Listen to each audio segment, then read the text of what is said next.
Okay. Thank you, Chairman. Dear colleagues, it's my pleasure to present a case with lobar assistant bronchoscopy with cryobiopsy for peripheral pulmonary lesion. First, I would like to thank Dr. Hurst's invitation. I'm really from the first affiliated hospital of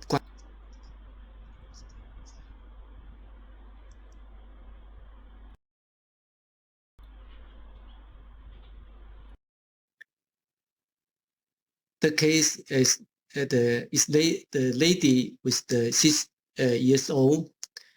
He complains of coughing for 1 month, and she was coughing for 1 month and go to the hospital with the CT check.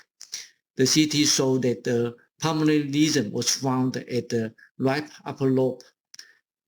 Patient didn't have any sputum. Past history, the lady had the diabetes for 6 years. The specialist examination, no significant abnormalities was found. So the diagnosis right now is the right upper lung nodule with the suspect with tumor or infection. The second diagnosis was the type 2 diabetes. So the laboratory test showed that the blood cell analyzed no significant abnormalities. And the lung tumor marker sputum level showed no significant abnormalities. And for the blood coagulation function, they shows APTT or APTT ratio was mildly elevated. Here's the PET-CT. We'll show in the video, but here we can see the lesion here at the anterior segment of the right upper lobe, with the size was 11 milliliter by 17 milliliters, and the shape, the lesion was irregular shape with the clear boundaries and uniform density.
For the positioning the nodule, and with the radial EBUS and C-arm X-ray for confirm the position of the lesion, and biopsy with the 1.1 milliliter cryo probe.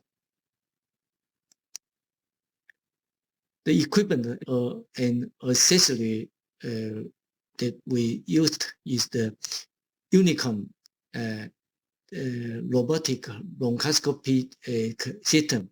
It was made by a Chinese company, Lan Health. This system is flexible in electromagnetic head. The scope was 4.2 milliliter of the diameter.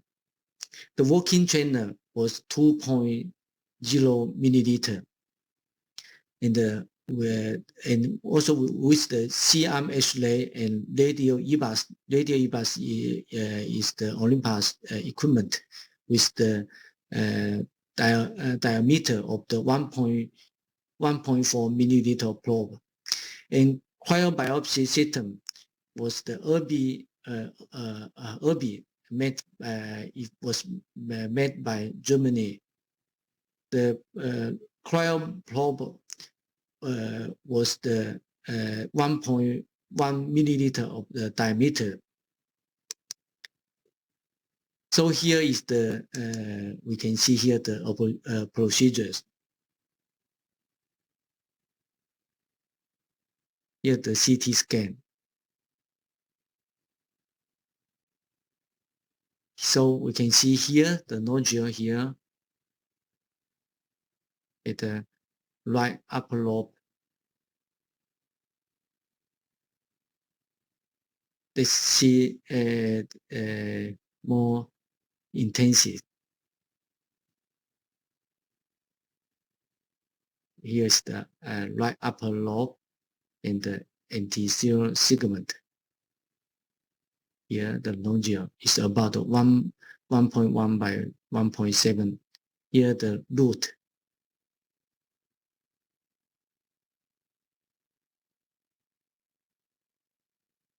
Is the right upper and the anterior segment. Here the nodule. So here's the robotic assistant bronchoscopy system.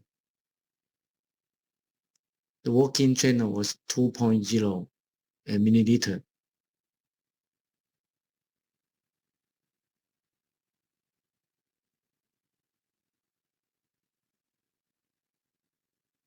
You can bend forward 210 and 316 bend.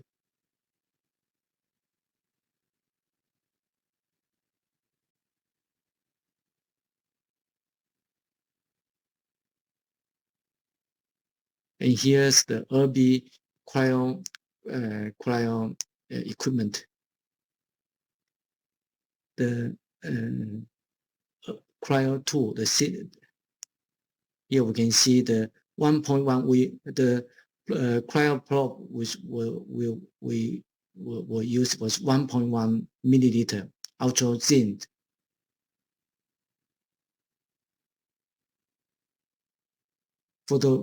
So here's the operation room. The patient was general anesthesis with the incubate, tracheal incubate. First, we did the bronchoscopy to correct the position of the incubation tube. Is about 2 centimeters up of the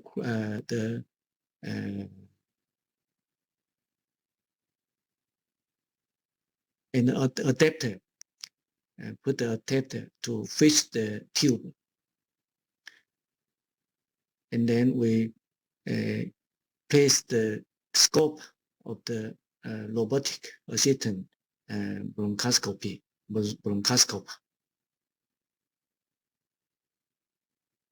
And then registration. Here we are use the scope for the calibration. Carolina. Yes. Thank you, Chairman. Their cars is chromatic with the large adjacent. Use the scope for the calibration. The Carolina. Yes, the Carolina and the right main bronchus.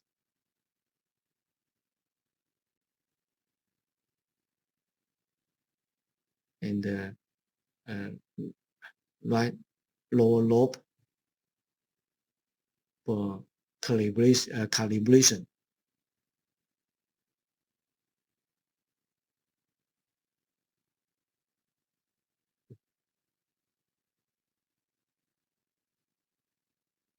And then we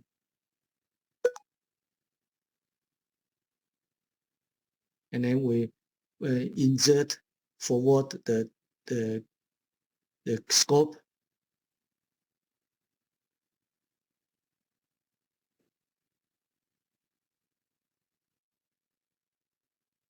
Here we get to the right upper lobe, and then we go to the anterior segment.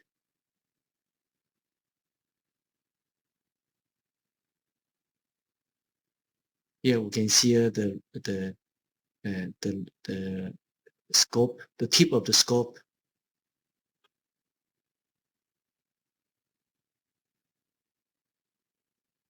And here's the sixth generations bronchus. And here, so the scope can get to this point, and then we insert the EBUS probe with 1.4 milliliter.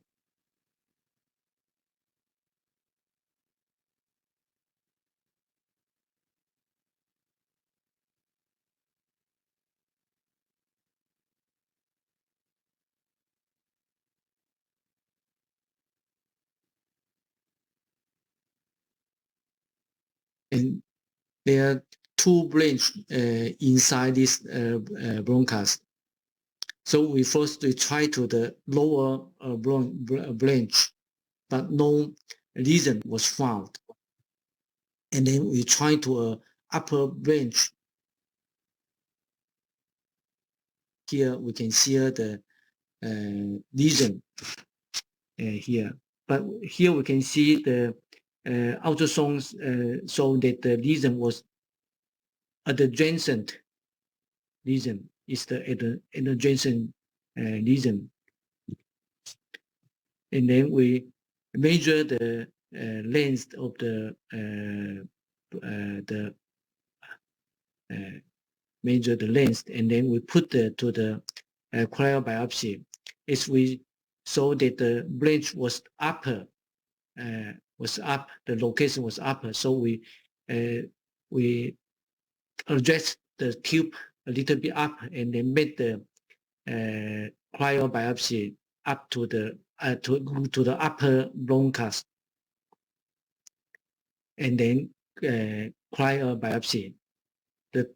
The time was 6 seconds. Here we can see the tissue is about 3 centimeter, 3 millimeter. Here's the tissue. And then made the smear for loss. And then we see, are there any bleeding? No bleeding. And then we see the loss. Go to the loss.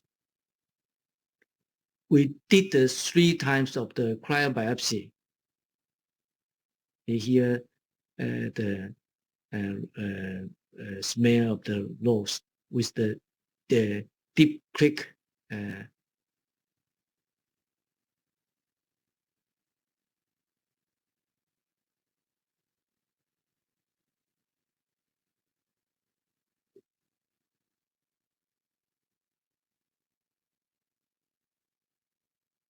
Okay, and here's the rows. The picture of the rows is the 20 times and 40 times, and here we can see the abnormal side, abnormal cells, and we can see here the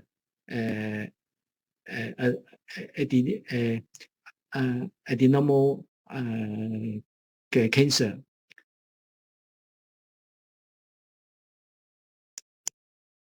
Here the rows, you can see the massive cell with the hypochromatic with the large nuclear, enlarged nucleoside plastic ratio, and heterogeneous nuclear and multiple nuclear line.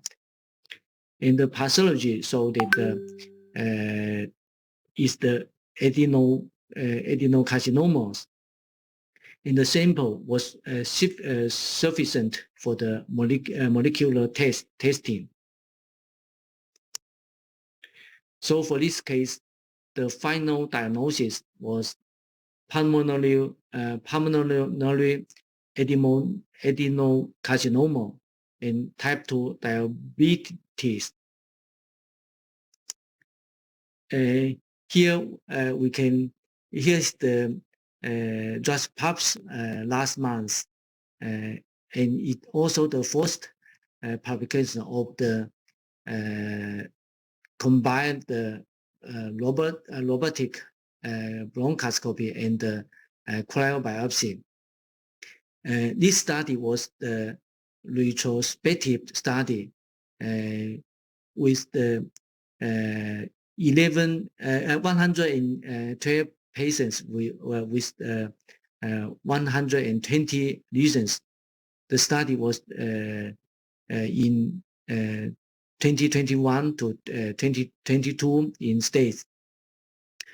The equipment for this study was used the robotic bronchoscopy system, and with the radio EBUS and C-arm fluorescence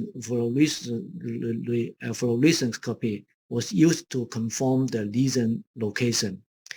And for the biopsy with the needle, forceps, and cryobiopsy to take the biopsy.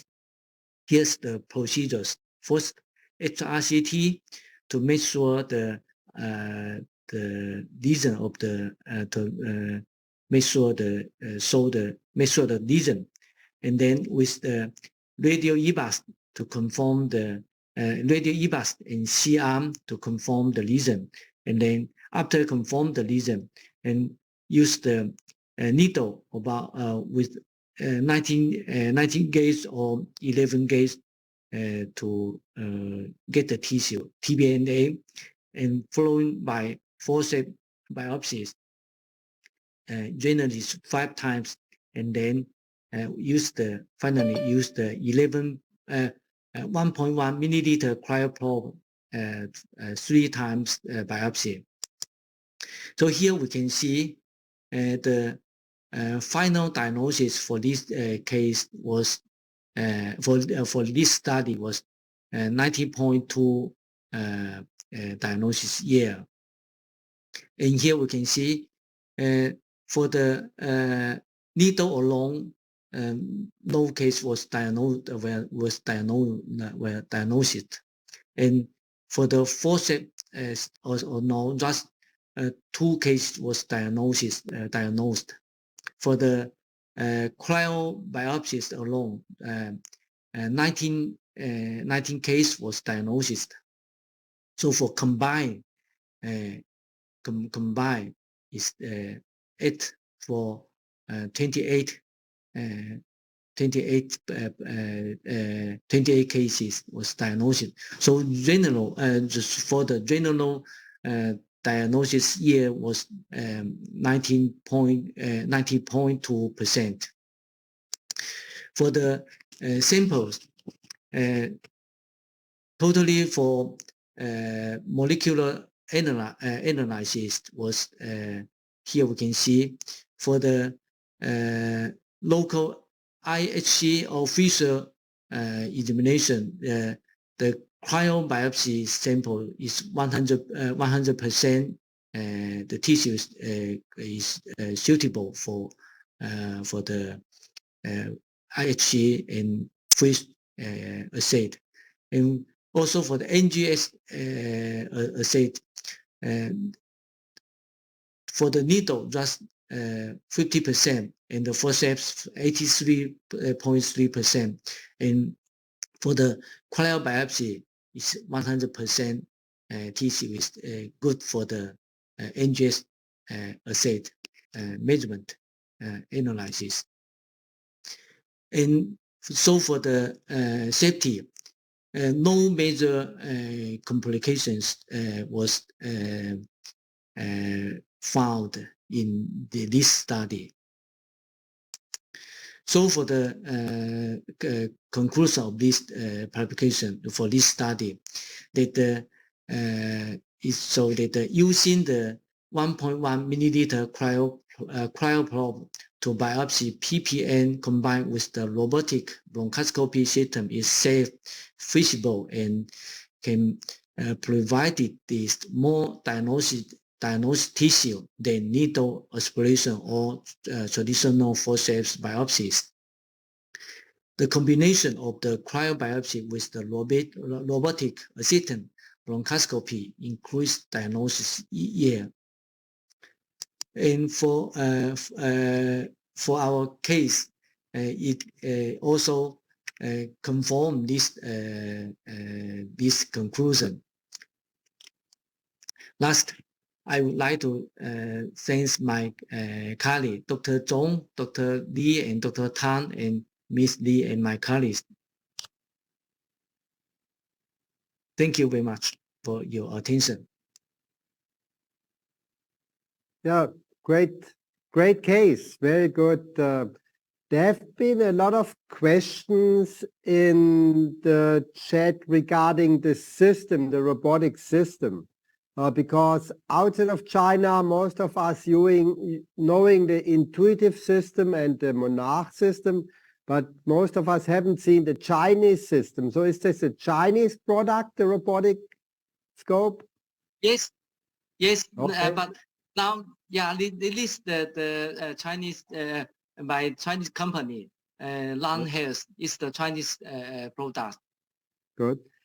And also what you nicely showed, because we will see during the day a couple of different navigation systems. I think the navigation, the robotic system, it brings us to the spot, but then the confirmation of the lesion with the radial EBUS is very important, I believe. And after that, I think it's really what even the group from Scott O showed in that publication. We have to take out enough specimens that we can do all those tests we have to do, next generation sequencing, the immunostaining. So you use in all cases your cryoprobe at the end? Yes, you know,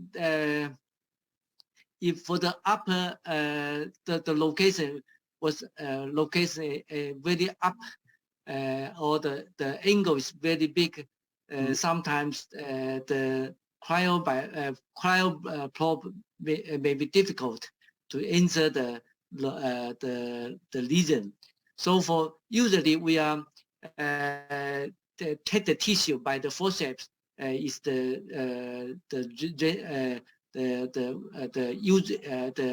common tool for our clinical practice.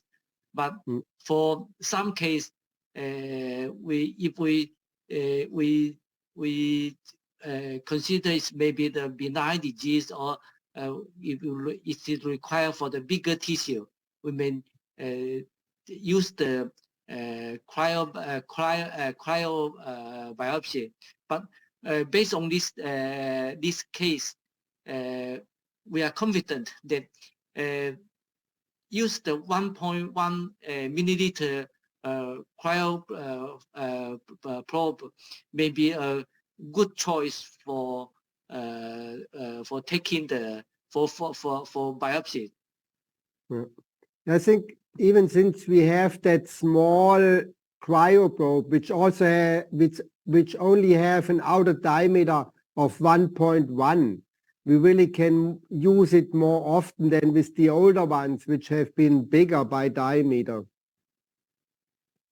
Yes, I think it's the tissue is bigger than the forceps, or and more bigger than the needle. Usually, we are the time we are used is maybe 6 seconds, but the tissue seems is much bigger than the forceps. Good. So thanks again. Great presentation. All the best, and all the best for your Corona situation. We got the news that it's not so easy in China anymore, but I hope you overcome that problem as well, and we can meet in person. Yeah? So bye-bye. Okay. All the best for Bye-bye. your Thank you so much. Okay. bye-bye. And now we're moving from Guangzhou to Shanghai. And 上海and Guangzhou. now Shanghai.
So now we should be connected with. Okay. Okay.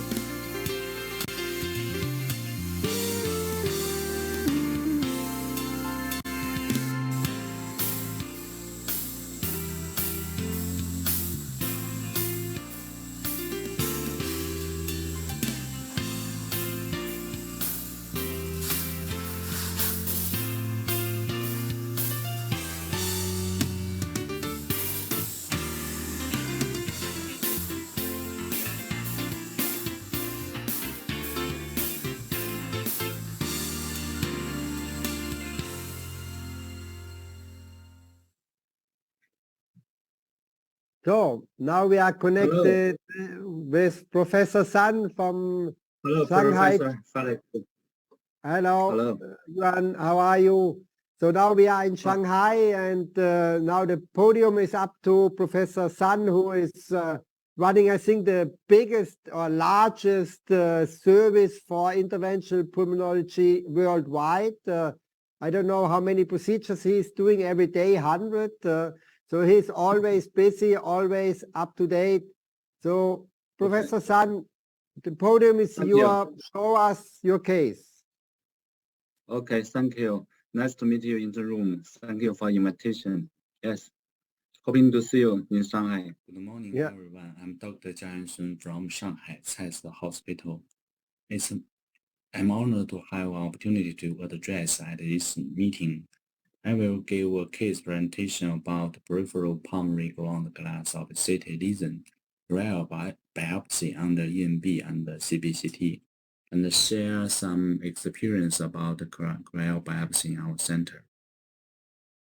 This case is a 40 years old male patient. He was admitted to hospital due to the physical examination to find that there were 2 nodules, the lower lobe of 2 lungs, respectively for half a month. The PET-CT shows one lesion is left B6 and the solid lesion, the SUV max is 70.5. Another lesion is mixed GGO in right B6 lobe, and the SUV max is 2.1, all of which were considered malignant. And the axial view shows the lesion is not a pure GGO, and the center of the lesion is solid, and the edge of the lesion is GGO. And the multiple views show that the upper edge of the mixed GGO lesion in red B6 was adjacent to the oblique fissure, and the ultrasonic image of red B6 also showed GGO and solid components. But the lesion in the left B6 was solid shown on CT, and the ultrasonic image of B6 also shows the solid lesion. This is the operation video. The procedure was conducted under general anesthesia and tube intubation. First, we perform biopsy of lesions in left B6 under EMB guidance and fluoroscopy. Due to limited time, we only saw the transbronchial cryobiopsy of the lesions in the right B6 using a 1.0mm single-use cryoprobe made in Irby. For this lesion, first we reached the lesion under EMB guidance and confirmed the lesion by radio EBUS and cone beam CT. As samples were obtained using 1.1mm single-use cryoprobe, forceps and cytology brush. The pathology was confirmed by Ruth. Now let's take a look at the procedure.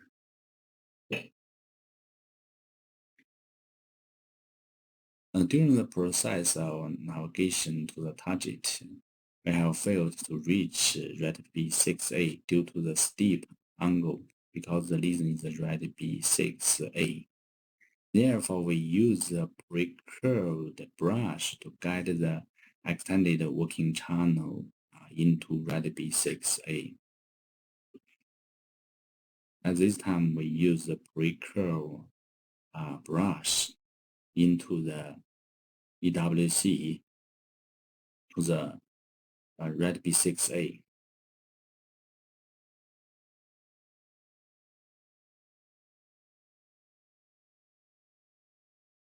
First, we insert the pre-curve brush into the red B6A, then introduce the EWC.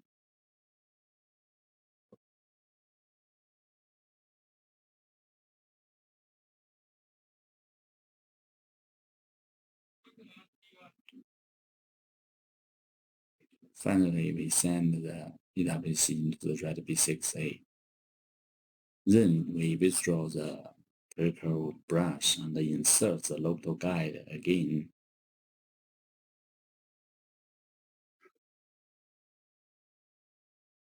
You can notice after that we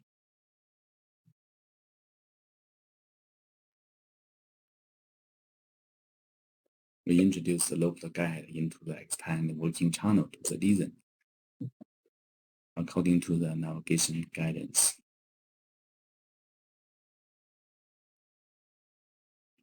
However, it took a few minutes to reach the lesion. After many adjustments, This is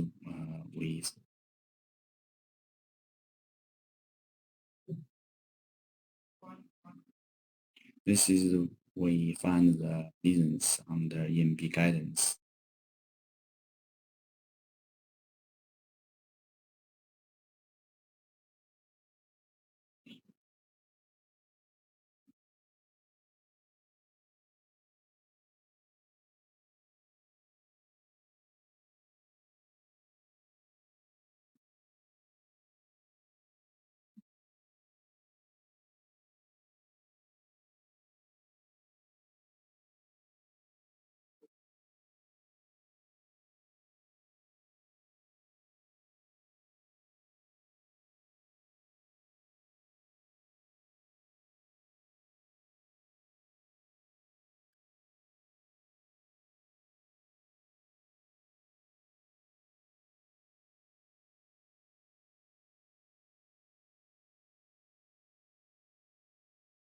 Finally, we reached the reason successfully.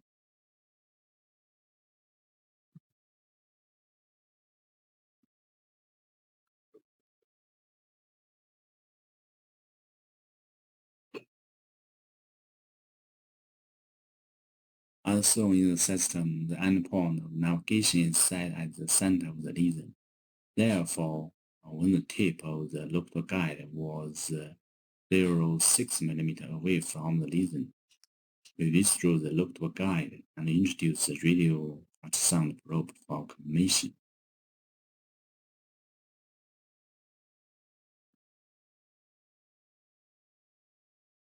At this time, we reached the lesion from multiple views.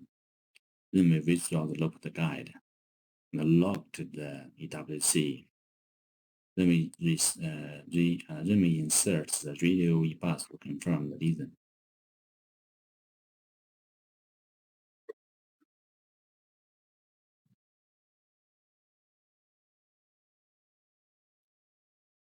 This is the fluoroscopy.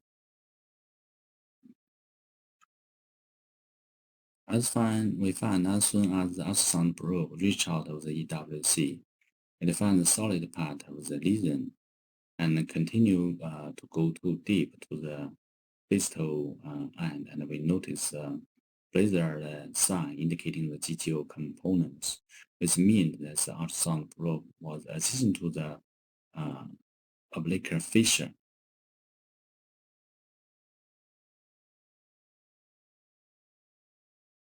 This is the distal end of the lesion, laser sign.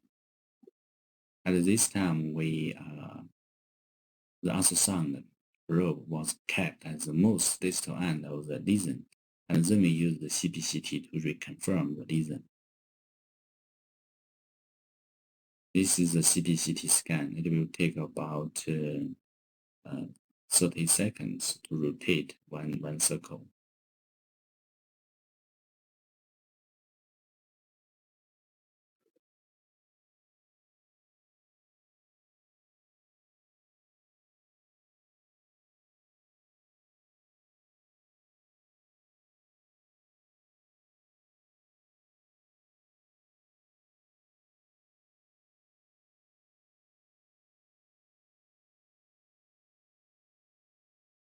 This is a three-dimension reconstruction. After CBCT scan, it was automatically reconstructed and manually set to remove metal artifacts. This is a reconstruction in progress. We notice the lesion from multiple views.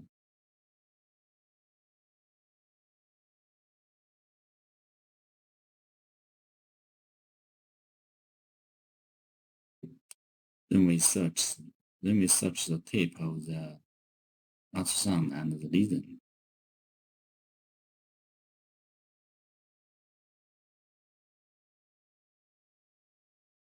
We find the radio e-bus probe reach the target.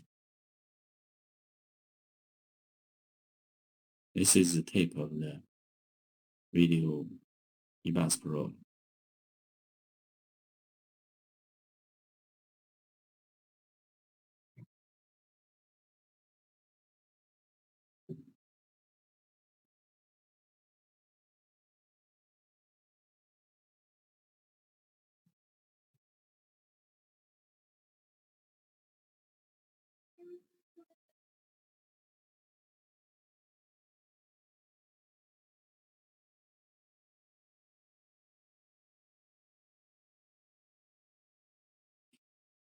This is the tape on the coronal view.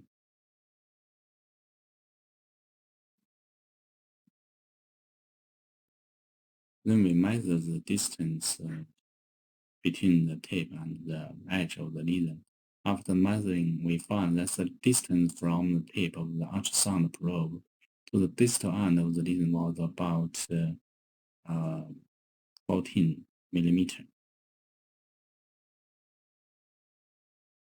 Then we withdraw the radio probe and confirm the lesion again.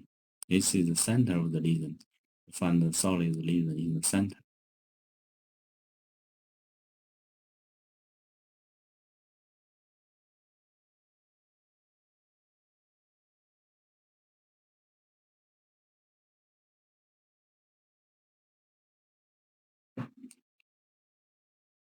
This is the distal end of the lesion.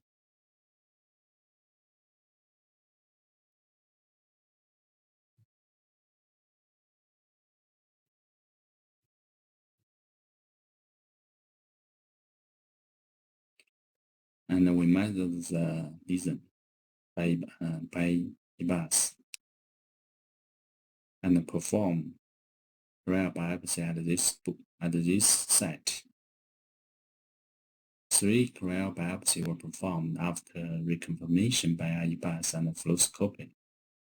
This is the first cryo biopsy. The activation time for the cryo probe was 3 seconds every time. At this time, the Rose result at this is from the left lesion, the lesion from LB6, not the right lesion. This is the first cryo biopsy, and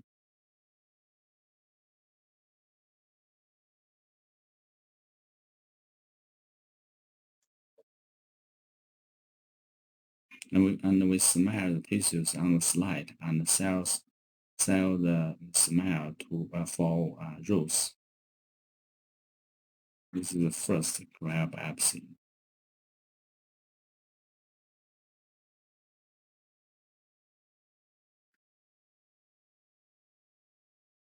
The cryo probe was withdrawn from the EWC directly.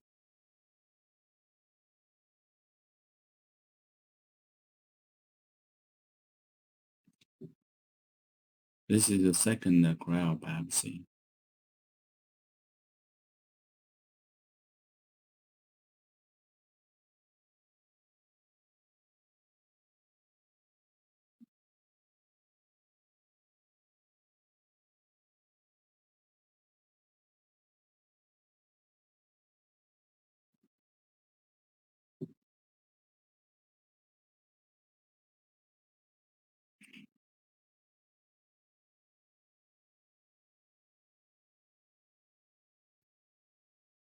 We also smear the cryo specimen on the slice and set the specimen for Rose.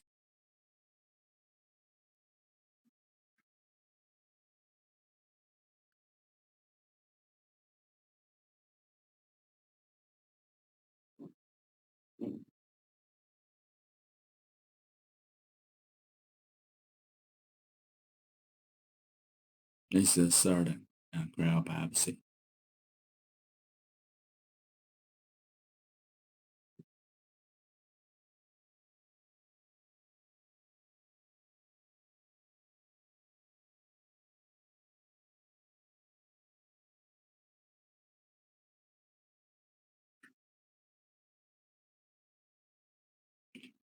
After 3 seconds activation, the cryo probe was successfully removed from the EWC.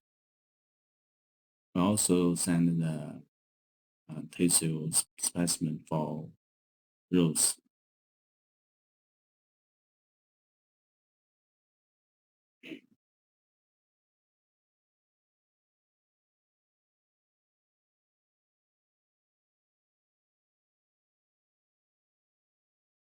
After 3 times the cryo biopsy, we conduct brushing for 2 times, and forceps biopsy for 10 times. Due to limited time, only 2 forceps biopsy are placed in the video, and the remaining 8 times are not shown. This is the first brushing. We perform brush under fluoroscopy guidance.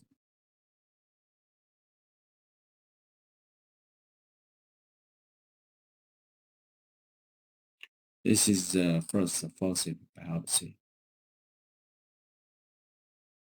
We perform forceps biopsy for 10 times. However, only two forceps biopsies are placed in the video, and the remaining 8 times are not shown. This is the first time.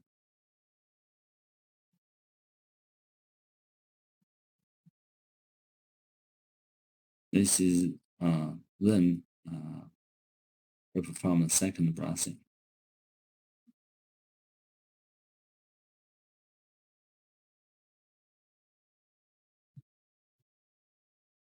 We hope that forceps can perform biopsy in the center of the lesion.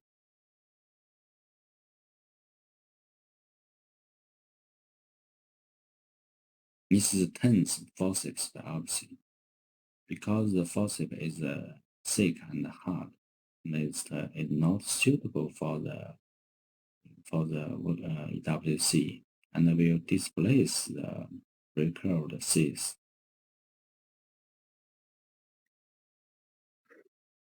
This is a specimen. The left is cryo biopsy specimens, and the right are forceps biopsy specimens. Since cryo biopsies are performed only 3 times, where forceps biopsies are performed 10 times, so more samples are in the right. However, compared with the cryo biopsy specimen, more blood was seen in the specimen obtained with the forceps, and the results shows the positive results of the specimen obtained by cryo biopsy. Results indicate adenocarcinoma. This is the final pathology.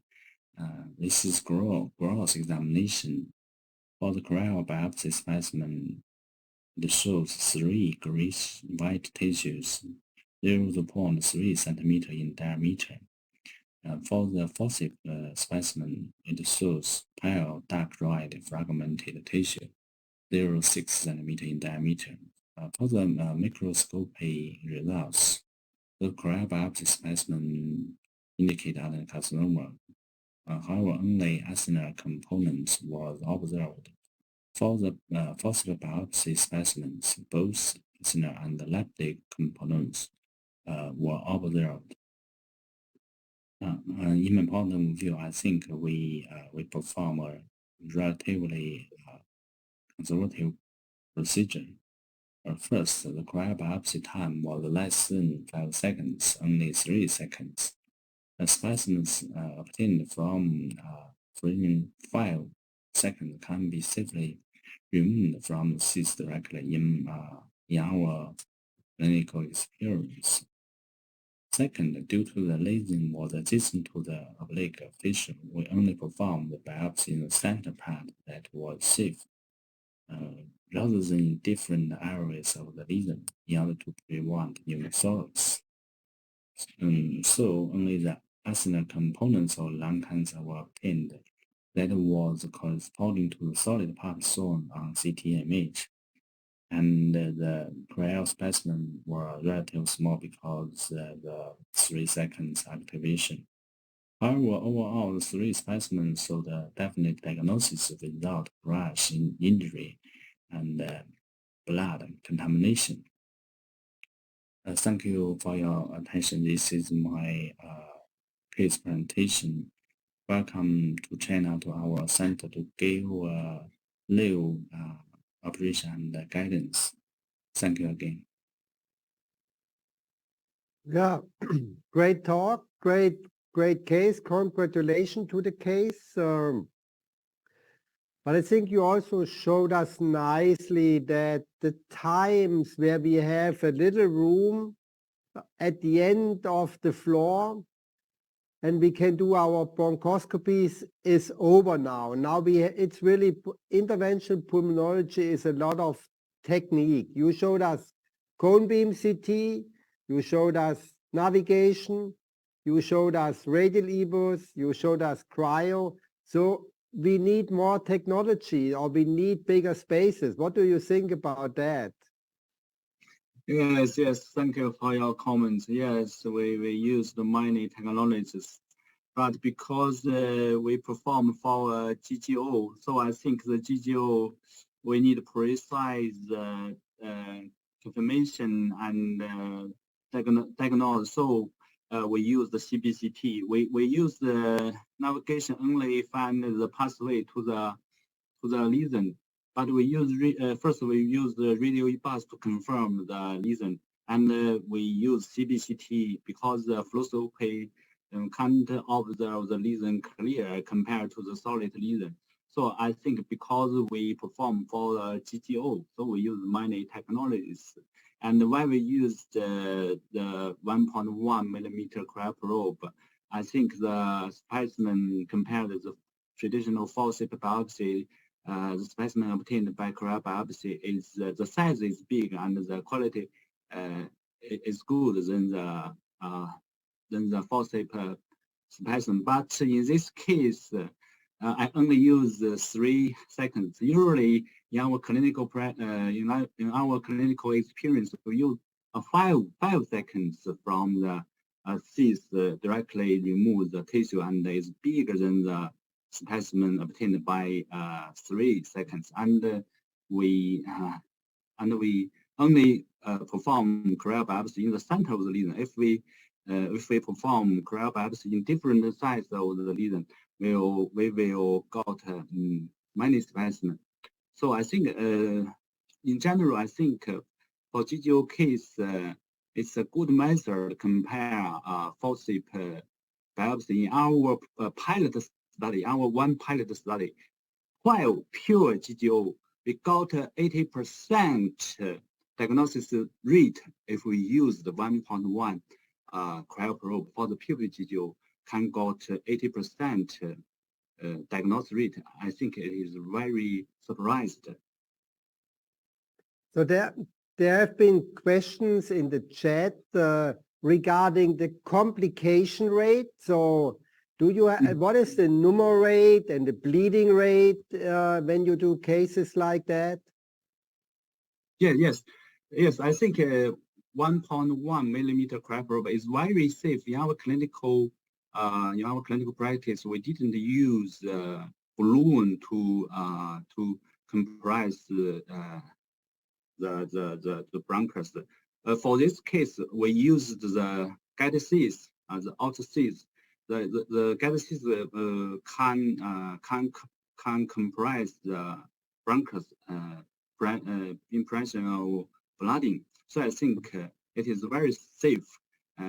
Even we use the 1.1 to the ultrasonic cryoprobe singly. We usually use the thin bronchoscope, the outer diameter 4 millimeter, the working channel 2 millimeter. For example, the P270. We directly remove the tissue from the working channel of the thin bronchoscope. For this case, we use the gases. It is very safe. No bleeding. Yeah, I think this is very, very important information. I think when we're doing cryobiopsies in interstitial lung disease, then the recommendation is that we should use a bronchus blocker.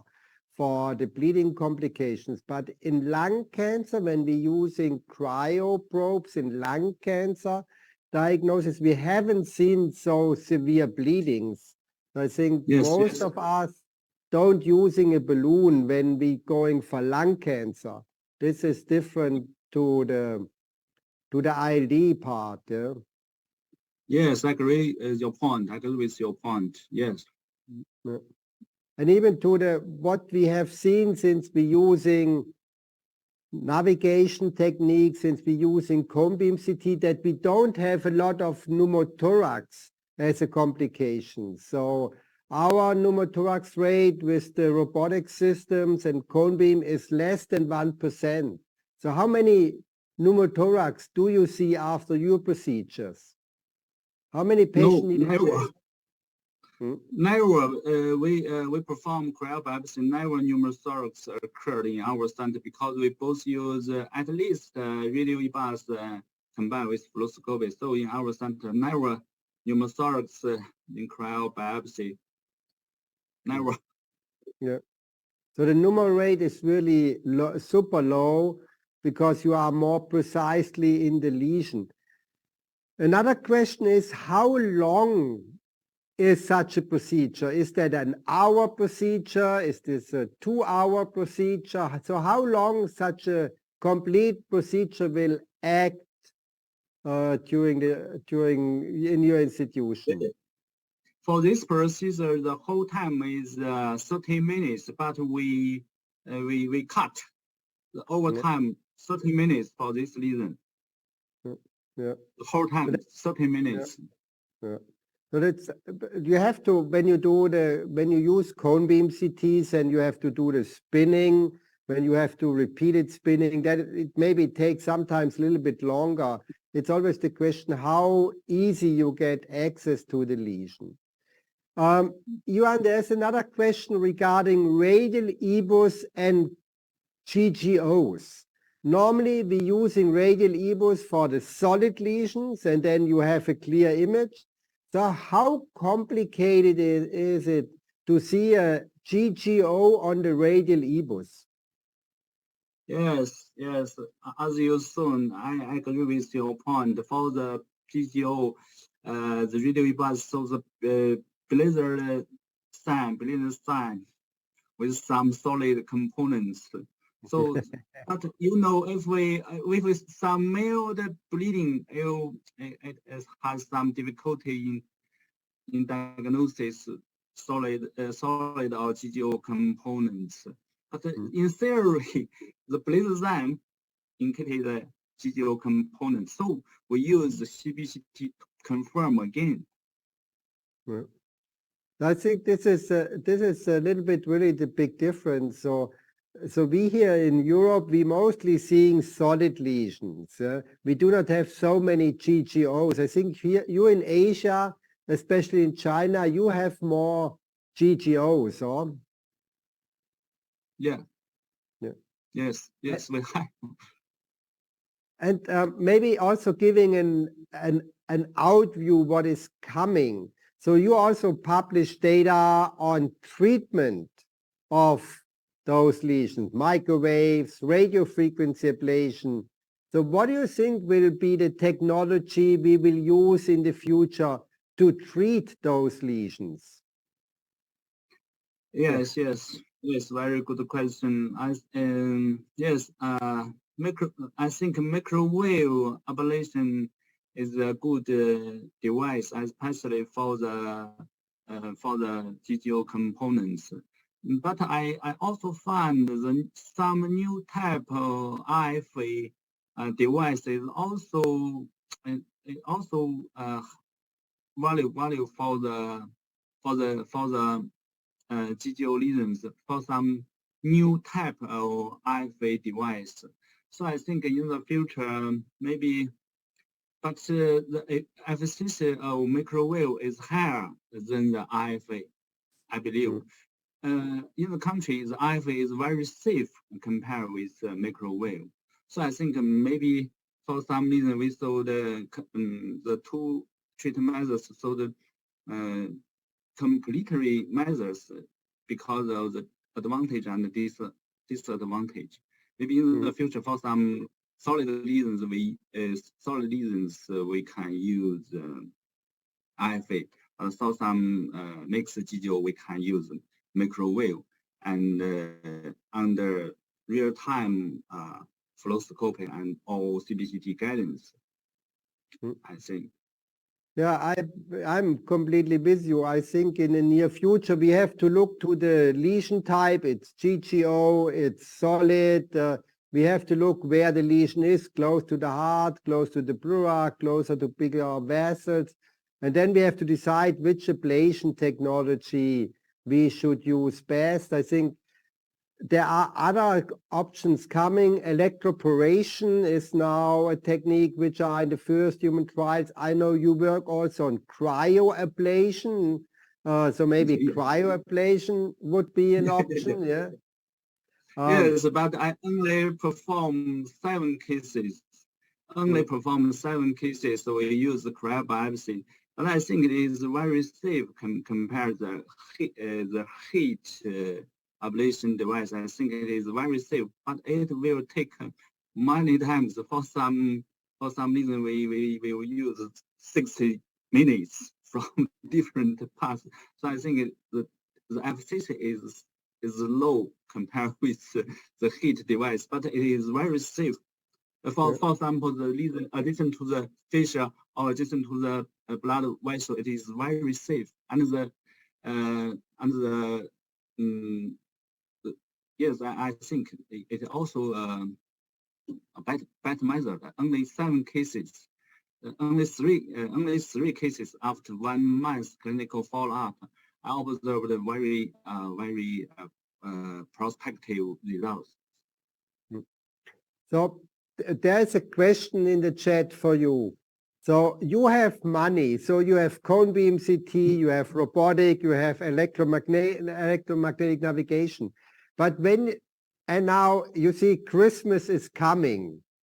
So when you have to decide, you only have money for one of the technologies. What would you buy? Cone beam, roboter, or electromagnetic navigation? Cone beam CT. Cone beam CT. Cone beam. Yeah. So I think the cone beam gives you the opportunity that you see where if you are really in. So therefore, I also believe that cone beam CT is very important to have it, to knowing where you are, what we are doing. So I also think that cone beam CT is really the next step for everything we are doing. Yeah? Yes. So by the way, you will get you get a lot of invitations to travel to India. So the Indians invite you to every city. They want to see you in doing procedures in India. So therefore, you have to overcome your travel policy from China. Then you get a lot of invitation to show your technologies everywhere in the world. Yeah. So a lot of people in the chat came back. Great talk, great show, and we want to see Professor Sun in India. Yeah. Especially in South India. Okay, hope to see you in India. Yes, thanks. So, in preparation of a navigated cryobiopsy, the CT scan is reviewed before the bronchoscopy and imported into the dedicated planning software.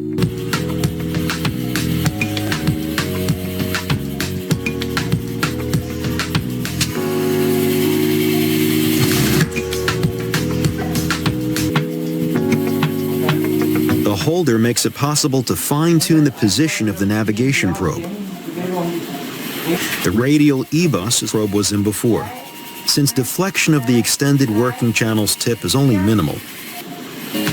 The freezing function remains activated until the sample has left the patient. With the help of the removal tool, the sample is gently removed from the tip of the cryoprobe. Forced removal attempts should be avoided. The conditions under which the sample is stored and transported should be defined as per institutional pathologist guidelines, taking into account the desired examinations.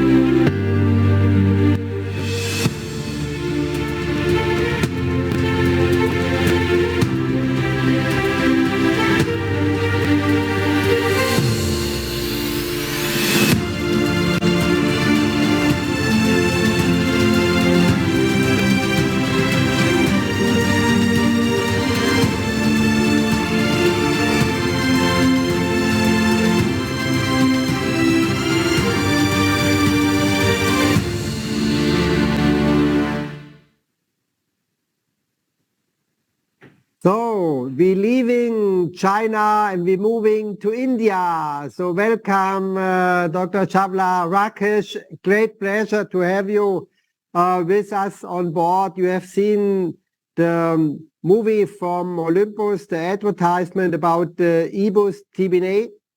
I think EBUS TBNA is really a technology which changed our doing.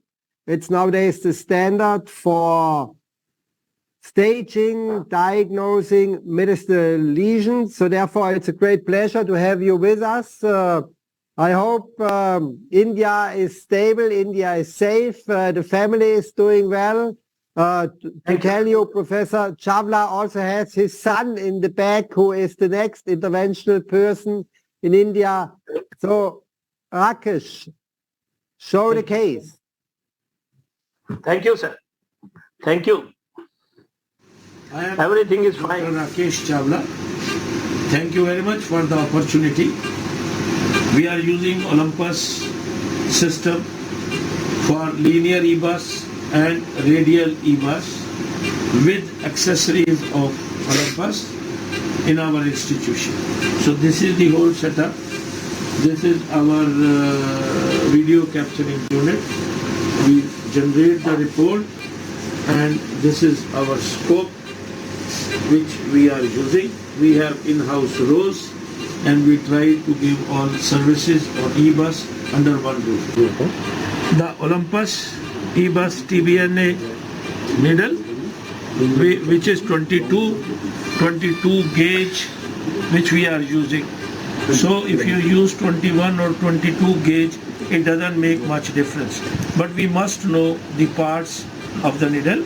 So this is the sheath, which we have to bring it out before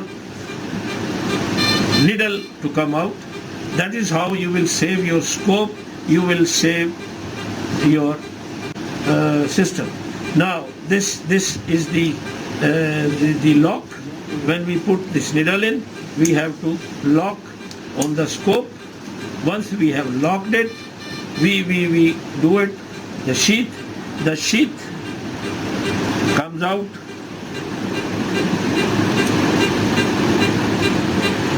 Now when sheath comes out, you can see, you will see the sheath, and once the sheath you see inside, then you are going to, we will lock the sheath once we visualize the sheath inside. Once we have locked the sheath, this is to see, after measuring the size of the lymph nodes, we know how much depth we have to give. So this lock we can remove now, and we can fix the amount of centimeters we have to puncture. This is the stillet which we will use to clean the needle, and this is the handle of the needle. The moment you press it, it will come out, and you can do the jabbing from in the lymph node, from wall of the lymph node to the wall of the lymph node. You can say from capsule to capsule, right? And when we finish the procedure, we take it back, we close the sheath, we unlock the needle, and we take out the assembly. This is our assembly of BF-UC190F linear EBUS scope. We have already placed the balloon. Please inflate the balloon.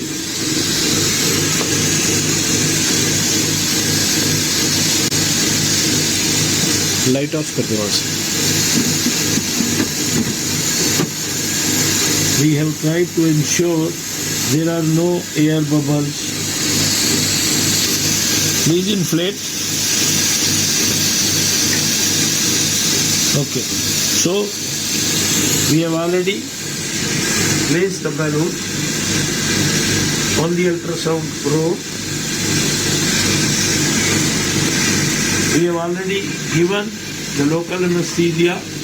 Patient is under conscious sedation with fentanyl midazolam, and now we are going to start the procedure. We know this is a case of mediastinal lymphadenopathy.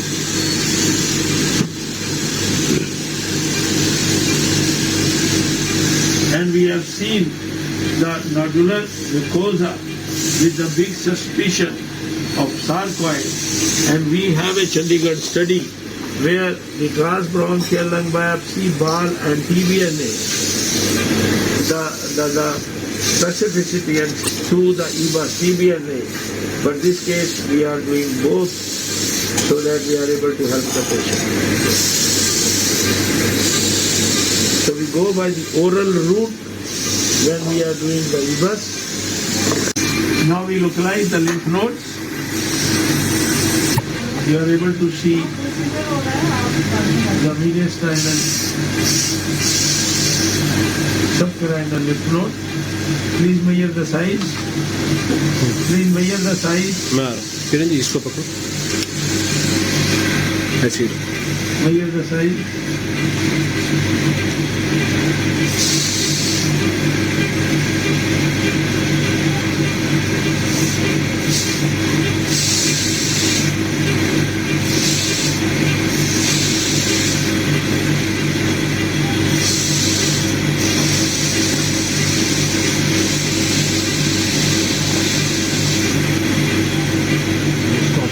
The size is 17.7 and 16.6 millimeter increase. And if you see the physical property of the lymph node, it is well circumscribed, homogeneous, and with no central body. Please flow to check the vascularity. See, it is absolutely clean. It is a lymph node. Now we will pass the sheet.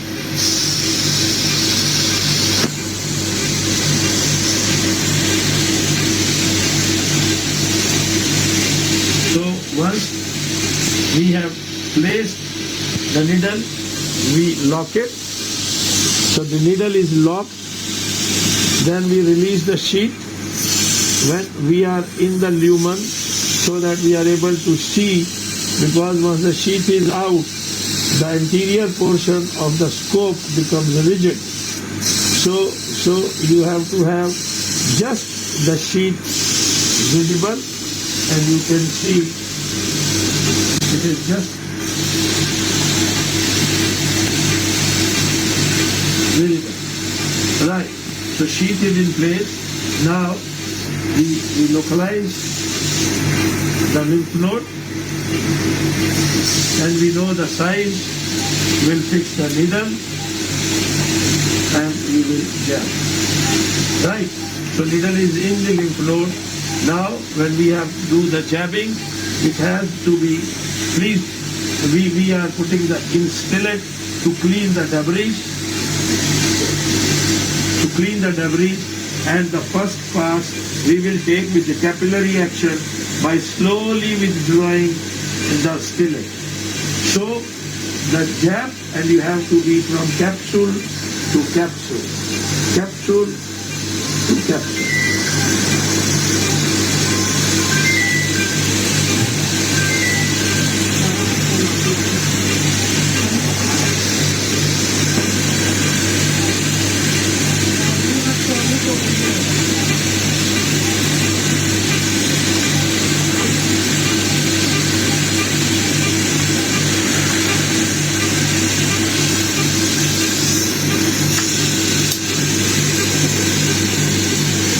So we do 10 to 15 jabs, and we'll do maximum 3 to 4 passes in the same lymph node station. So we have taken out the needle, we are taking out the sheath, we unlock the needle and the assembly is out. So now we be going through the procedure a little bit more in detail, Rakesh. You see the endoscopic view. What do you think about when somebody starts the procedure, doing the procedure for the first time? So what is the learning curve for a person who is starting with EBUS? How many procedures you need to get familiar with the system?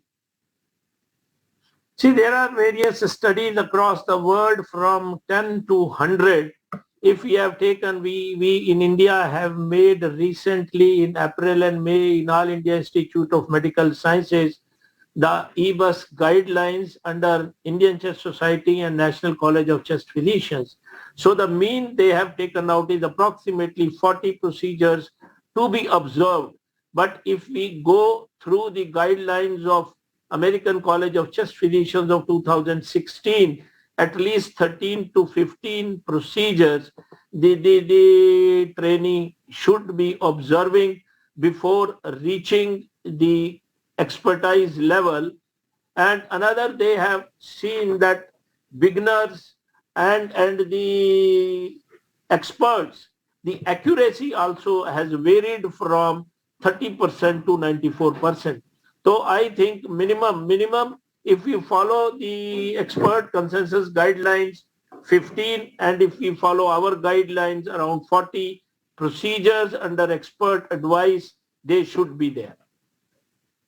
You also mentioned that Olympus have different needle sizes. So we have now 19 gauge, we have 21 gauge, we have 22 gauge.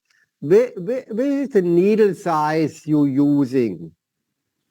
We are using the needle size 22 routinely, but the author and the studies have suggested if you use 21, you use 22, you use 25, the results at the end of the day more or less are same.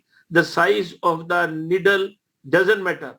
But in various studies by authors like Oki et al., they say that if you use 21 needle, it is going to give you the good material for cytology, for malignancy, and 22 needle gives you good yield for granulomatous diseases.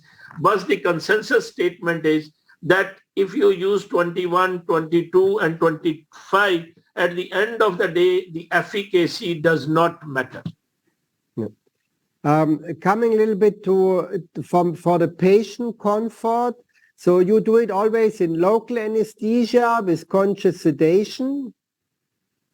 Let me admit it honestly here. In Indian scenario, the moment you do it, I know it is very, very comfortable. The level when you are doing EBUS under general anesthesia with supraglottic airways or with the limitations of endotracheal tube, it is very comfortable. But the moment we shift our patient to the operation theater, the cost is a big issue. We are very comfortable in Indian scenario under conscious sedation with Fortwin and fentanyl and midazolam, and we are doing it routinely. You have seen, I have finished in the bronchoscopy suite. Even other interventions also we do under conscious sedation without any issue. We don't forget to use the bite block. That is very, very important. But most of our procedures are under conscious sedation. And regarding the needle, you also mentioned that nicely, how important it is that you see the sheet outside of your scope. See, the dictum is even when we were doing and mastering the conventional TBNA, the teaching was the sheath should be visible, only then the needle should be out, because it protects your expensive instrument. That is very, very important. You have to see the sheath. Not only you are taking out the needle, you have to underweave and take the needle into the sheath when we are taking out the assembly. Reason being, in India, apart from Olympus, there are other brands available which are quite cheap. So they decrease the cost of the procedure. But sometimes the needle punctures in the sheath and into the scope. So these kind of accidents happen. So it's very, very important to see the sheath when needle is out and to see the needle should be in the sheath when we are withdrawing the whole assembly. And how many passes you make per lymph node? So how often you stick the needle in? Average number of passes, we do 3 per lymph node station in normal. If we are looking for, because our country is endemic for tuberculosis, so these days we are collecting extra sample for the molecular studies and the genomic and the gene expert and the ultra gene expert. So then we do a 4th pass. Otherwise, we do the 3 passes and we do the jabbing movement approximately 15 to 20 when we are doing the passes and taking out the material. This is, and they say if you use the stillet and if you don't use the stillet, taking the passes also does not affect the yield. Only the time gets reduced from 1.5 minutes to say 50 seconds.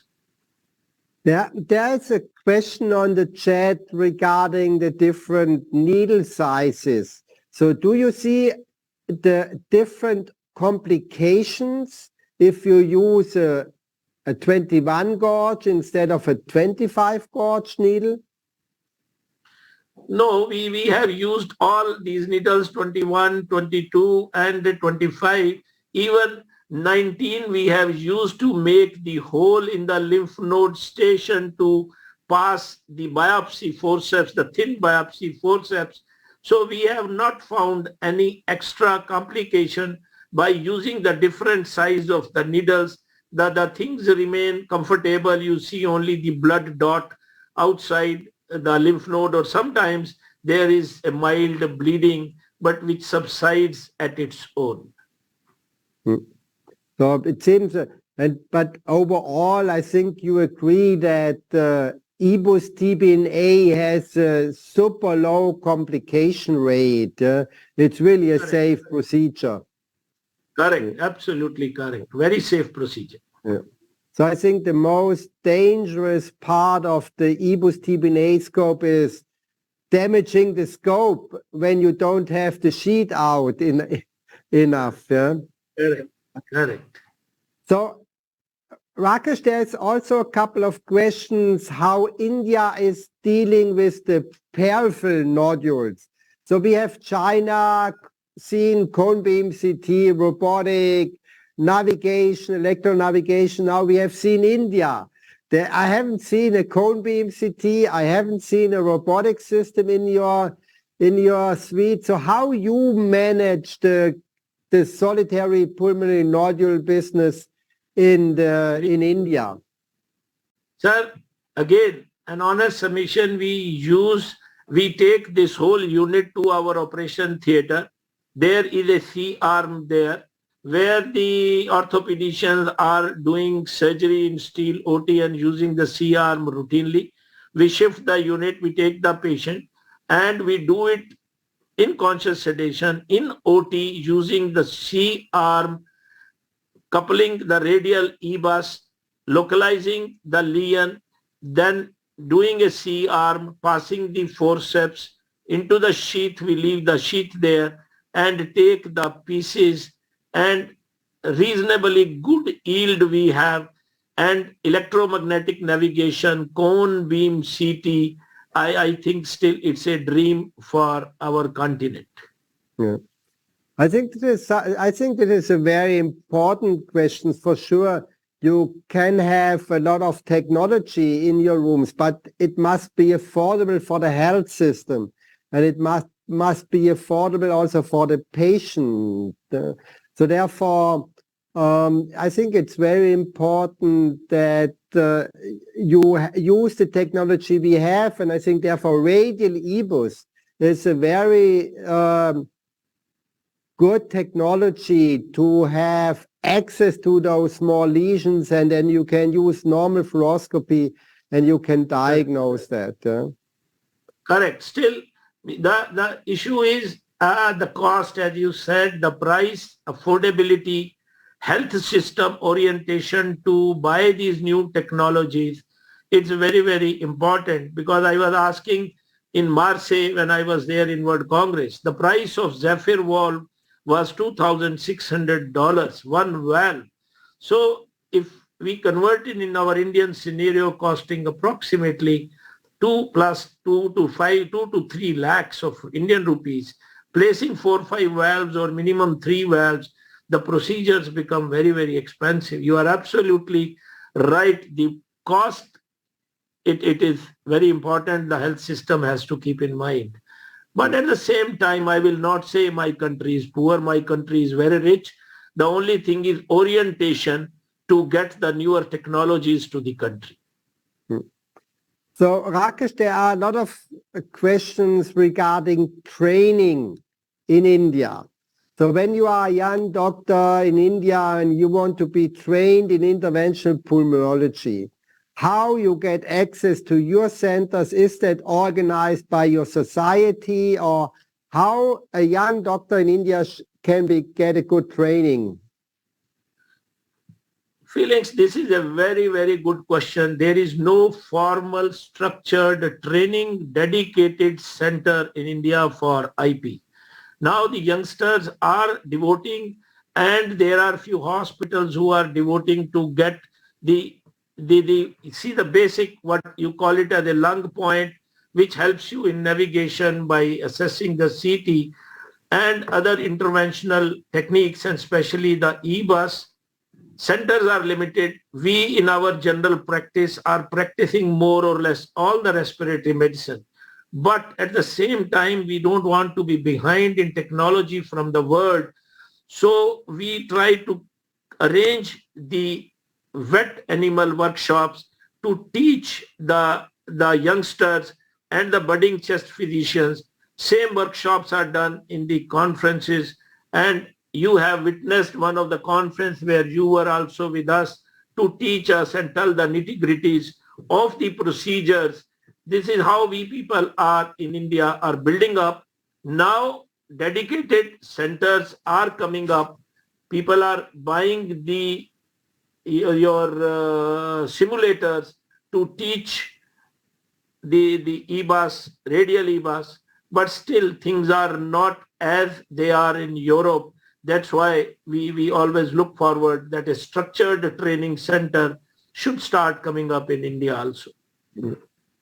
You just mentioned that. So in Europe, we have an official EBUS certification process organized by the European Respiratory Society, where you have to go through an online module, where you have to do a course, and where you have to go to teaching centers afterwards. We are at the moment debating with India to make that bigger, make that maybe also in India available. But I think really a structured training is very important for the next generation, especially since we're getting more and more technologies. So I know you're also an expert in using the cryobiopsy technologies in ILD. You do a lot of cases. You developed your own technology, the double scope technology, when I call that like that. Yeah. So even therefore, for techniques like cryobiopsy, it's very important that the next generation get a proper training. Or what do you think about that? See, sir, as you said, a few people will keep like, contact me, Dr. Chawla, we want to come and learn EBUS, we want to come and learn about cryo. They are always welcome, because we are the centers, we have a mindset that the education and the knowledge should spread, and we don't charge anything, whatever trainings we do at our center. But as you said, we need to be supported with newer instruments, newer gadgets like cryo when walked in. Still, I am sure this will be the next thought process. Like EBUS is a game changer. Cryobiopsies in even miliary tuberculosis will become routine than the transbronchial lung biopsy because size is very important. Tissue always remains the issue. But two major side effects of pneumothorax and the bleeding needs to be addressed, which you take care by using fluoroscopy and using the endobronchial blocker, which I developed is a twin bronchoscope technique with using the Fogarty. Under VN, we block that segment. And I have respected your suggestion of doing an RCT for this twin bronchoscopy technique so that you can establish that, yes, this is the alternate way of doing the safer cryolung biopsies is using the C-arm with the twin bronchoscopes. But also coming back to the IP field in India, India is a very active country regarding the interventional pulmonology. You have your own guidelines for cryobiopsy in interstitial lung disease, and a lot of multi-center data coming out of China. Yeah. So therefore, I think China is an important nation in that field. So therefore, I think it would be sensible if you sit together and really establish a training program, a curriculum for the next generation, yeah, that those getting a proper training. I agree. I think I will need your help also to formulate that kind of a program, and we can propagate through our Indian Chest Society, where most of the chest physicians and the National College of Chest Physicians, where most of the chest physicians are the active members. And we can have that kind of a module for teaching and making few centers recognized for training the younger physicians for interventional pulmonology. I think that's a wonderful suggestion and it can be carried forward. But with my Chinese friends, I think we have to collaborate. Since I don't know directly them, then we can always take your help to develop that all kind of a thing for the teaching. I think that's very, very important. Very important. So there are a couple of comments in the chat that there's a center in Mumbai who has an IP program, and a couple of people telling me that they have oncology training programs where interventional pulmonology is embedded. So therefore, it makes for sure a lot of sense to streamline that a little bit of India, that it's clear who is doing that and who is organizing that. So there are a couple of ideas also in the chat. That it also shows me that India is here in that field a super active group and super. Yeah, when you see how many events you're organizing, I think you are already active. You send me always via WhatsApp the next event in your institution. So therefore, it makes for sure sense to streamline that a little bit. Correct. And yeah. I look forward for it. Yeah, so I think it's really, really we have to work together closely in the near future. Rakesh, it was a great pleasure to have you here online available. Thanks a lot for participation. All the best to your team, to your family. And I'm looking forward to see you next year in person again. Yeah. Thank you. I am very happy to see you after Marseille. And I always cherish your advice and your company. I, with my family, I have all regards for you, sir. Thank you. And okay. Aditya is paying special regards. Thank you, sir. Bye-bye. Thank you. Thank you very much, sir. Hope to see you next year. Thank you, sir. Thank you. Bye-bye. Thank you, sir. So, maybe moving on with the new informational, huh?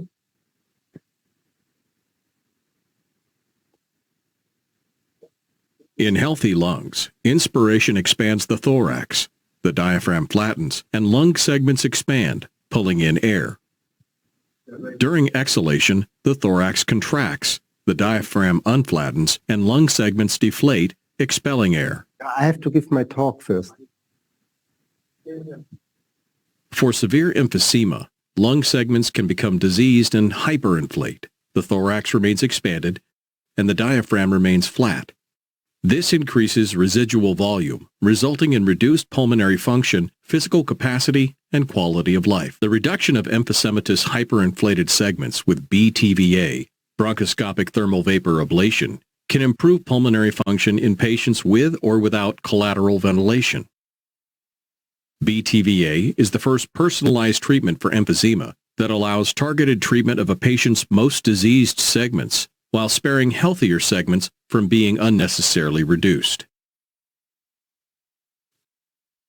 A BTVA vapor catheter is bronchoscopically guided to the diseased segment, and a precise, patient-specific dose of vapor is delivered.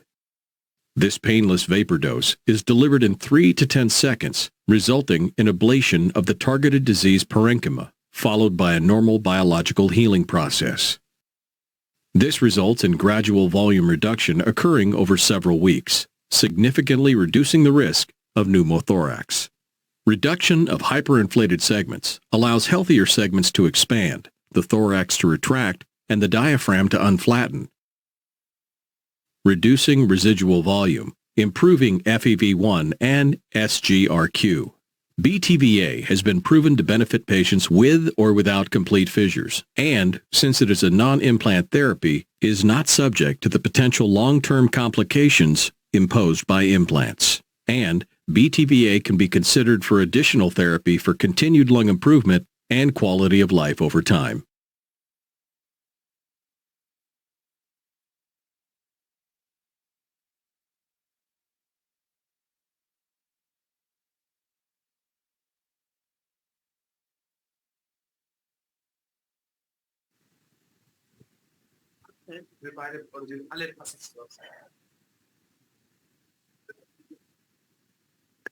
So we moving now forward. We left already India. We are now in Europe, and the next procedure will be directly live from Heidelberg, and we will show you such a vapor case where we're treating emphysematic patients with the specific technology. But I just want to give you a little bit an update what we need before we decide that we can treat those patients.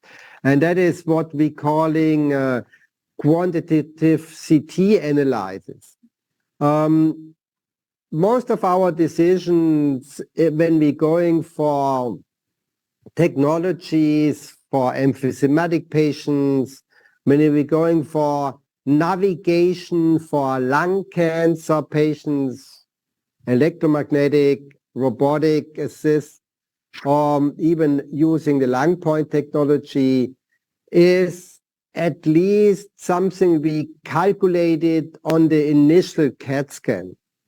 So therefore we need low-dose CAT scans without contrast. Slice thickness should be around 1 millimeter or lower.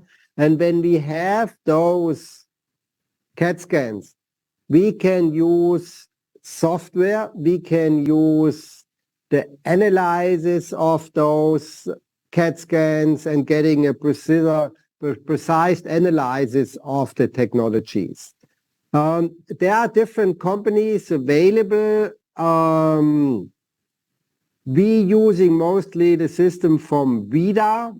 We're doing that since year, and then when you upload your CAT scans, then you get images back like I show you on the screens. You get the distribution of the emphysema. You will also get that a little bit more fancy when you put it together in a balloon way. That is also very helpful to educate and tell the patient where the problem is. When you show him, these are your big balloons, which are the emphysematic part based on your smoking history in the upper lobes. And as mentioned, for the access to lesions. You can get the virtual navigation support that you really can put your scope and your navigation technique in the next and in the best area. For the patients you want to treat with one of the endoscopic lung volume reduction technologies, the first answer you should be able to get out of that information is that a heterogeneous emphysema type, or it's a homogeneous emphysema type?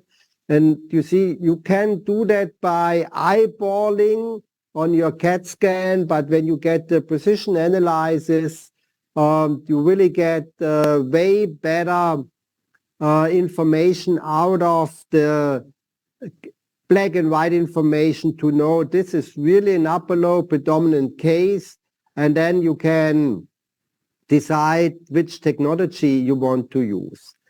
One of the important information you have to be answered before you decide which subtype of endoscopic lung volume reduction procedures you want to use, you have to know are the fissures complete or incomplete. So we learned that 20 years ago when we want to put, for example, valves in, the valves only working when the fissures are complete. Otherwise, you have a so-called backdoor ventilation due to the adjacent lobe, and then you never get a complete atelectasis, what we needing to have really a good effect of the valve. So fissure analysis is important. You can do that by eyeballing. We have published that several times. It doesn't work. So even therefore, you need the CT and the software analysis, again, pictures from VIDA, where you see that on the left side you have a fissure integrity of 94%. That upper lobe would be qualified for a lobe. When you go for the right side, you see the fissure integrity is below 90%, so not longer qualified for valves. So when you want to treat the right upper lobe, then you really have to go for techniques which are fissure independent, and that is the STEAM. This is a fissure independent technique. You also can use those analyses for more than looking for the target. So this is a trial where we sent the CAT scans to the software, and the software told us, blinded to the diagnosis, is that a COPD patient or is that an asthma patient? And in that trial, we were able to define the couple of features we have to look for to differ between the COPD and asthma patient, and the sensitivity and the specificity of all the fancy CT features are quite high. So QCT also allows you to differ if the patient suffer on COPD or is suffering on asthma. As mentioned, we can use those systems for the lung cancer screening programs. You see, this is a publication looking to those analyses based on the NSLT data set.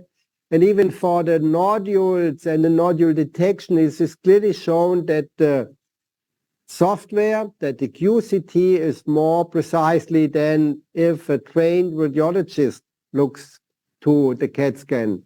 And last not least, you can go for a lot of other scorings to have an idea what is really the problem my patient suffering on. So QCT analysis is nowadays for a lot of our technologies state of the art. As mentioned, there are a couple of companies available offering you that service, but when you want to be part of the emphysema treatment group, then you need access to those technologies. And for example, this is what you get from Broncos when you have a patient who might be qualified for a vapor treatment. Then you get a treatment plan back calculated out of your initial CT scan with the help of the software solutions. You get a treatment plan, you get clearly shown where are the most destroyed subsegments in that lobe you want to treat, so you get a clear treatment plan. And even for the treatment, IP3 treatment plan shows you nicely, depending where you are able to put your catheter, where you can block the system, how much steam you have to inject, because the amount of energy is calculated based on the gram lung you want to treat. So it's really a dedicated treatment plan you get for a bronchus procedure out of the QCT analysis. And Tina will show you that later. This is what you get during the procedure. You get the clearly precise information where to put the catheter and how much dosage you should use. What you will see in the next live procedure is a BTVA procedure. So we will go down, we will identify the target, then the catheter will be placed. The balloon is protecting a backflow of the steam, and then you will see how it looks directly after the procedure. And the case Dr. Kontakiani will present you is a 56-year-old female suffering on an GOLD 3E. After the newest classification, you see the lung function, you see reduced 6-minute walk test, having had exacerbations, and as most of our patients asking for a lung volume reduction program, smoking in the history. So we only treat patients who stopped smoking because I believe that is the first the patient should do, but we're also knowing that those patients are not only suffering on an COPD, most of those patients have also side comorbidities like cardiac disease. Our patients suffering mainly on arterial hypertension. So what we're doing first, we're doing our CAT scans, we're doing our quantitative CT scans, and this is one of our features where our radiologists are fusing lung perfusion and CAT scan. There you see it's really an upper lobe predominant disease. Based on that upper lobe predominance, you see the right upper lobe is more destroyed. Blue means there's no more perfusion. So it's clearly shown that the right upper lobe might be the ideal target. So therefore, we're looking also to the fissures. Is that a patient who might be a candidate for something else? But when you look to the fissure, oblique right fissure, 70% intact, horizontal fissure right, 60%, left side, 80%. So it's really an incomplete fissure patients having the most destroyed area in the right upper lobe. And therefore, the patient is qualified for a BTVA procedure. This is the treatment plan we got from Bronchus. This is what Tina will do now. And now we're moving the endoscopic unit, and then I will hand it over to Dr. Kontakiani, and she will show you live the whole procedure. There is the team ready to go. So Tina, the podium is yours. Hi, good morning, everybody. We are really excited to have you here as guests in our endoscopy suite. Professor Herd already explained a lot about the case. We perform our bronchoscopies rigid, so the patient we have already started with the general anesthesia, and we're going to intubate the patient with a rigid scope and then work with our flexible scope. Before we start, I would like to show you so we are going to do the vapor thermal ablation. So I can show you the generator, intra-vapor generator, which is on my right hand. This is the, which is simple. Actually, we have vapor We have already aqua in the generator. It's already heating up. And we just need to give, according to our treatment plan, we have to give the time, the seconds that we need to treat. In this case, I'm sure you have seen the treatment plan. We are gonna treat the right upper lobe, bronchus RB1, which means that we have to either give 9.1 seconds vapor, or if we go to a subsegmental level, then 4.1. We will see, depending on the anatomy, how we will do it. Before we start, just wanted to show you our team. Mr. Weinert on my right hand, he is the chief of the endoscopy unit here of the nurses, taking care of me and of the patient. We have our anesthetist, Dr. Kepler. He's taking care of the patient and looking that his patient is really sleeping well when we do the procedure. And we have our nurses. We have Mrs. Mikhailova here. She has already started with giving oxygen with a mask to the patient. The patient is already sleeping. Am I correct? So we can safely start with the intubation. I can show you our rigid scope. So this is our rigid scope with a rigid optic, and we are going to intubate the patient as soon as I have the okay from Dr. Kepler. I do have the okay, so we can.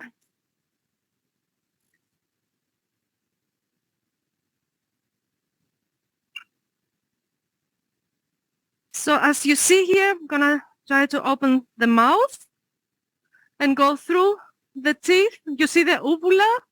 I'm looking for the epiglottis. You see the epiglottis here, so I'm going to go underneath. See the vocal cords, and I'm going to intubate between the two vocal cords. We are already in the trachea. My rigid scope is in place. Remove the rigid optic, and now we can ventilate the patient with a jet ventilator. And I will start first with in the beginning with the inspection of the airways. We have a single-use bronchoscope from Pentax Pulmon 1 today for the procedure. We have a nice working channel of 3 millimeters and outer diameter of 5.8. Mid-light. Thank you. So you see the jet ventilation. You see the trachea. I will go to the right side. This is the right upper lobe. Segment 1 is here. But let us look once for all the sub-segments. Here is RB2, 3. We have the middle lobe. Segment 6, 7, and then the basal group. So everything is fine here. We will quickly check the left side, left upper lobe, segment 1 to 3, and then the lingula, and the basal, so segment 6 and the basal group. So it looks everything fine. I will just clean my optic and use anti-beslag. Thank you. And I will now show you the catheter that we were going to use. The catheter has a balloon on the tip, and we are going to show you in the procedure how we inflate the balloon so that the steam will go to the periphery and not come back to the bronchoscope and the central region. So we want to treat the periphery of the RB1, and this is why we blow the balloon up. So we can start with the procedure. We will connect the syringe, and I'm showing you here the balloon. Maybe I don't know if you can zoom in. Balloon, yeah. You see it? It's a really small one. Yeah. I don't know if you can really nicely see it. And then we deflate it. We always test it before. And I'm going to concentrate now on the endoscopic image, RB1, has two subsegments, and I think it would be wise to treat first the right one and then the left one. So,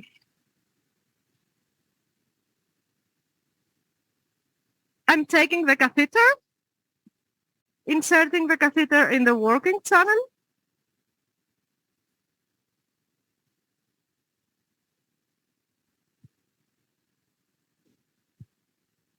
So as you mentioned, as we might see now, the catheter comes from the left side of the image. This is different in Pulmonx as the Olympus that you have seen before in the presentation. So I will intubate the right RB1 and then start here. So what's important is that I don't want the steam to head directly in the subcarina that you see on the periphery. So I want to try to stay central with my catheter, and we can control the position after we blow up the balloon. Fill in the balloon, please. It's coming slowly. So I want to stay closely and see if I can recognize if I can see the carina on the periphery. Can you deflate it, please? I think I have to go a little bit centrally. Stay here and try once more. Inflate the balloon.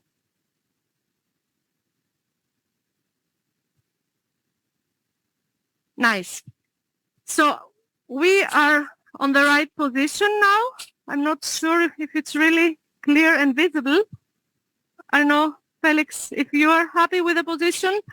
Yeah, Peter, good position. It's always when you block the balloon, you have some backflow sometimes, but it's really important that the balloon is sealing that bronchus. And now I think you can go for the ablation. Exactly. So you see if you see in the picture, you see the carina. So I will try to keep my catheter in the middle. So I will treat both subsegments of RB1. And as I've told you, according to the analysis and the plan, if we treat the subsegments, we will adjust the temperature to 5.1, the steam to 5.1 seconds. It's enough. So Mr. Weinert is adjusting the time. Yeah, you can show us the console. Is that possible? Good. To see the generator, yes, please. Yeah. Just okay. You see now, Mr. Weiner is setting the time to the time we have had given by the IP3 program. So everything is ready to go. And then we connecting the catheter to the console. Yeah, great. So we will try, because we lost a little bit of time, I will try to blow the catheter up the balloon once more and adjust the position. Noch ein Catheter für mich. Deflate it and maybe clear the scope so you can see better. I think it's so to have a better image. Yeah, still you have. Yeah, to clean. Yeah. So we try to clean our image so you can see better. Yeah, perfect.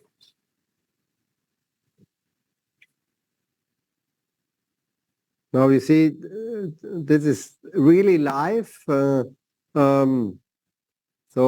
in the movies, when we showing movies, we always showing the best movies ever. Life is life. So therefore, we have to take out the scope again and clean it. But now we're seeing it way better. You see the catheter. Yeah.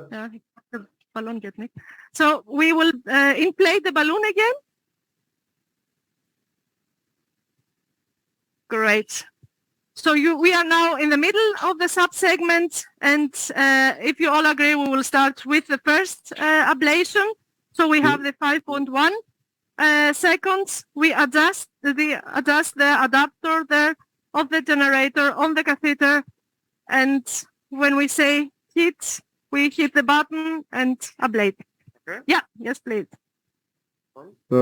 Stefan is pressing it, and now you see how the hot water is running through.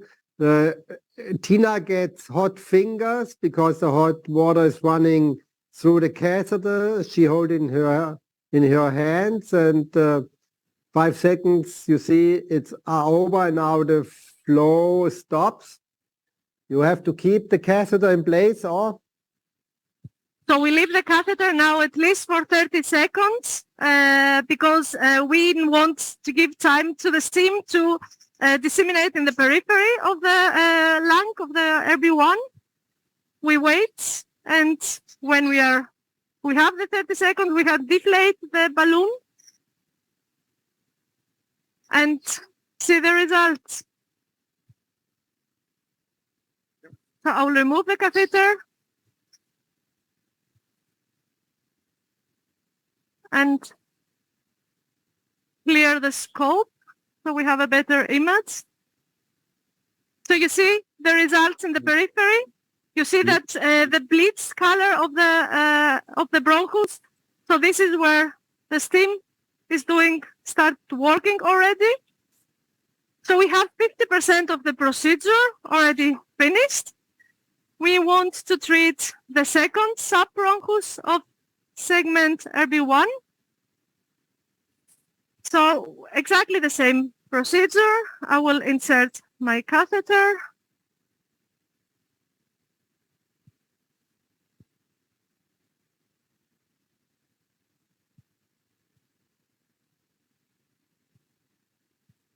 Take it a little bit back. Try to intubate again RB1. And move my catheter in this subsegment on the left one now. You see the carina on the periphery, so I want to stay a little bit away from the carina and stay centrally, so so that the steam can go to both subsegments. So we are ready. Inflate the balloon, please.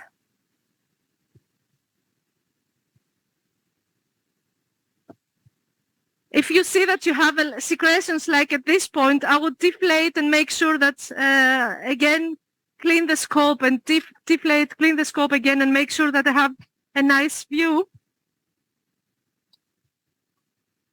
Like this. Thank you.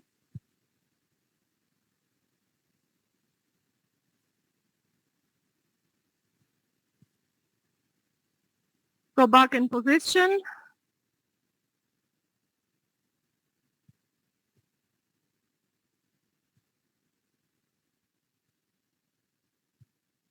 And hope that we have better view this time.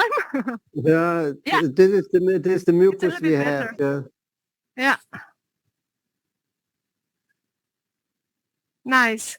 So I try to bring my scope in the near the balloon so I can see the tip of the catheter. It looks great. We are in the middle of the bronchus. So we adjusted again the time, 5.1 seconds.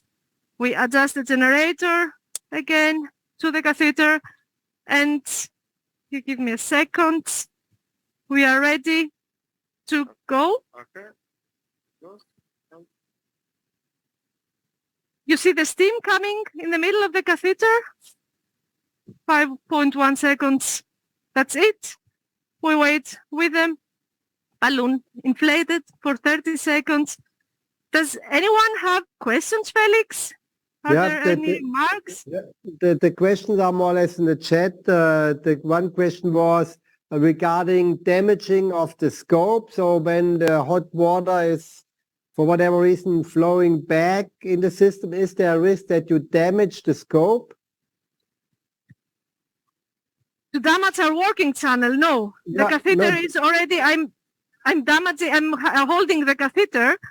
there is 5.1 seconds, or it's between 3 and 10 seconds maximum, the duration of the steaming. So I don't think it reaches the temperature that's really dangerous for the scope. We never had a problem with any of the scopes, to be honest, in the past. So we just deflated the balloon, remove the catheter, and see the results. So you see nicely that the vapor has been on both sides. So we did treat both sides. Please try not look at the tip of the catheter and try to bring it centrally, so you're not streaming only one side of only one subbronchus and the other one not at all. So it's actually, as you see, a relative easy procedure.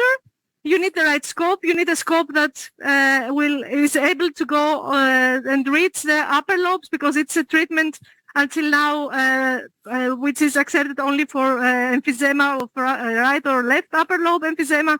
So you need a bronchoscope that's really can really help you and reach deeply in the periphery of the apical segments. And actually that's it. Now we have to wait and see how the patient is going to be doing the next days. We will check the labs, we will check the X-ray. We know we are causing an inflammation now with the catheter, with the steam. So we know there's going to be an inflammatory reaction on the X-ray. So don't worry about this. But we have to make sure that the patient, we control the labs, we control the CRP, the leukocytes, and give adequately also antibiotics for every patient, prophylactic also, and follow them up for a couple of days in the hospital. The first weeks, we say that the first weeks after the procedure are relatively difficult for the patient because we cause this inflammation, but afterwards you see that the patients, most of the patients are doing really well. And our goal is, of course, the lung volume reduction, which will be caused afterwards, after this inflammation is regretting, and we have the nice fibrosis and the lung volume reduction that we want to. Maybe any other questions? Yeah, Tina, you answered most or less the question. So how many days you have the patient on corticosteroids and how many days you have the patient on antibiotics? I would be really, with antibiotics, give a little bit more. So we say like a couple of weeks, actually. Prophylactic, we started yesterday with this patient, and we will give her at least 10 days, maybe 14 days, a full course of antibiotics because what we don't need is on this sterile inflammation on top, a bacterial inflammation. So we give them prophylactic, and we give also steroids for 3 to 5 days, depending on how good the patient is afterwards, and actually make sure to check the labs. So CRP, this is the important, so that in any case of a bigger infection, so that you can react quickly. Is there any need for a control bronchoscopy? For a control, do you do a check-up bronchoscopy? In most of the cases, we perform, depending on the emphysema and on the patient, the distribution of the emphysema, we will perform a second bronchoscopy 6 weeks later and treat the contralateral lobe. So in this case, the left upper lobe. We will not need a control bronchoscopy if the patient is doing well. In any case that you have any complications, I mean, why not for secretions? But so control bronchoscopy is not in the schedule that you have to do it. In next 6 weeks, when we do this, the next side, the opposite side, then we will look anyway on the right upper lobe again, just to make sure that everything is okay. So there have been a question in the chat that you want the inflammatory response to get a scar, but now you put the patient on steroids. Is that not something you don't want, having it on steroids, which is maybe influencing the inflammatory response you want to have as a treatment effect? This is an inflammatory. We need we want this inflammatory response. We want, and we don't want the extraordinary and a big inflammatory response. This is the point. So this is why I'm saying, if the patient is doing really good, I would give for 3 days. You don't have to give 5 days. So we want a controlled inflammatory response. And you don't know how its patient is gonna afterwards. Maybe we have some X-rays which we can show where there's a really big reaction, so we want to limit it. This is the case. This is the reason why we do use the steroids. Yeah, and even it was shown by publication that corticosteroids you have to put the patients on is not influencing any outcome. So therefore, it's more that the patient is going easier through that inflammatory valley Dr. Contagiani just introduced. So Tina, perfect in time. Thanks a lot to the team.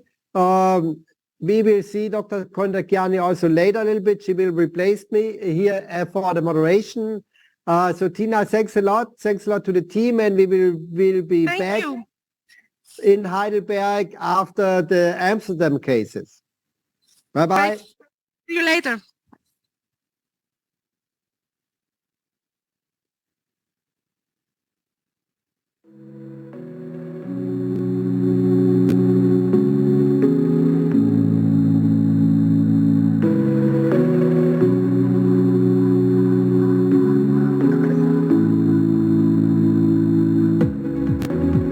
So the big advantage of the single-use bronchoscopes are you don't have a cross-contamination with whatever is on the scope. The major advantage, and since we have now the one pulmo and having all the features we need, angulation, suction capacity and on, there is no negatives from the patient perspective. Okay.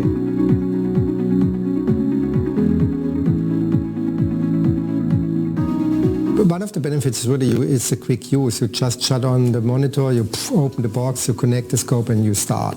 Otherwise, when you have to do it on ICU, for example, you have to bring the whole tower in that room next to the patient, then you have to look for the scope. So from a patient perspective, it's the quick use. But especially from a doctor's perspective, this is also an advantage.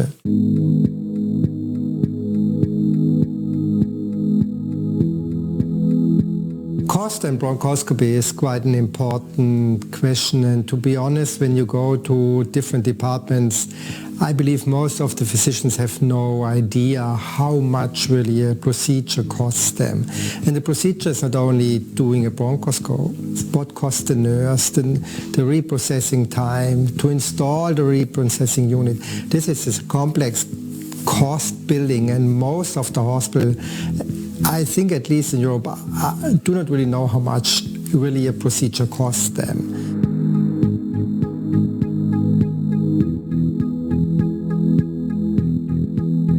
I think that there are different scenarios. I think it's a little bit depending what you are doing, how many procedures you are doing. When you only do bronchoscopy in a specific situation, might be on the ICU or something like that, you don't need the whole reprocessing unit anymore, and you don't need the training for the reprocessing. So therefore, for those hospitals, the single-use scopes are for sure the better solution.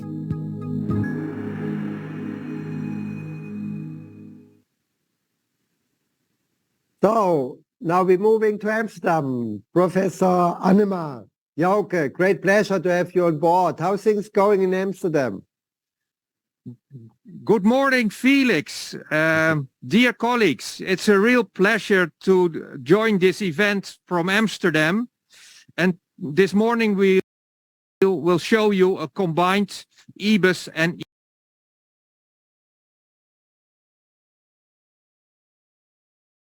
USB procedure. But first,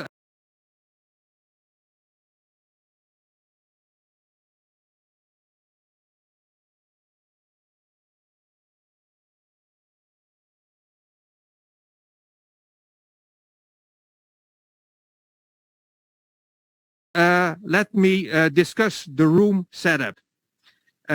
the patient is lying on his back, and I'll talk you through the room. To my right is Wendy. She's a sedation specialist, and she makes sure that the patient gets deep sedation using propofol. Spontaneous breathing, propofol sedation. To my left is Annette. She will help by his primary physician with COPD Gold 1 and had been a smoker for many, many years. And due to his persistent cough, the primary care physician made an X-ray, and it was decided to make an integrated PET-CT scan showing abnormalities in the right upper lobe and also some mediastinal abnormalities. And on the next slide, we'll see the imaging. And first on the pulmonary window, you might appreciate the tumor, the mass in the right upper lobe. It's a little bit irregular shaped, close to the thoracic wall. There is no pain if you ask the patients. This could be compatible with a clinical T1 tumor. And on the FDG PET uptake, you can see quite vividly that there is FDG uptake in the lesion itself. On the next slide, we'll see the mediastinal setting. And the nodes in the mediastinum are normal, short axis maximum 10 millimeters. Only there is one region where the nodes are slightly enlarged, and this is in the region 4R, paratracheal to the right. The short axis is around 12 millimeters on the CT scan, and you might appreciate that there is FDG uptake in the node. And on the other image, you see some slight uptake in the hilar as well. Next slide. So based on radiology and the clinical characteristics, it's a case of suspected lung cancer in the right upper lobe with possible N2 involvement, which would qualify for a stage 3A non-small cell lung cancer. And the goal of this procedure is to perform an EBUS of the mediastinum and specifically have a focus on the region paratracheal to the right, 4R, 10R, 11R, get tissue out of it and find out if we can do diagnosis and staging of lung cancer just using the EBUS scope.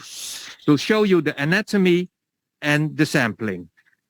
And for this case, we use the Fuji EBUS scope. And one of the nice things of this Fuji scope is the angulation of the optics. This is only 10 degrees, giving you a very good endobronchial view. And you can very specifically see how you position the needle into the endoscope. Now, trick one, when you introduce the EBUS scope, is to ask for a chin lift. And then I'll introduce the scope through the mouth and look for the vocal cords. We can see the vocal cords and just introduce the endoscope into the airways. So now you see the Fuji EBUS scope into the trachea, and the white line represents the ultrasound heads. And below you can see the tray where the sheet comes out. When we do a diagnosis and staging of lung cancer, it's important to do the systematics. And I will show you now. I'll turn my endoscope to the left, have my thumb pressed downwards, and you might appreciate that the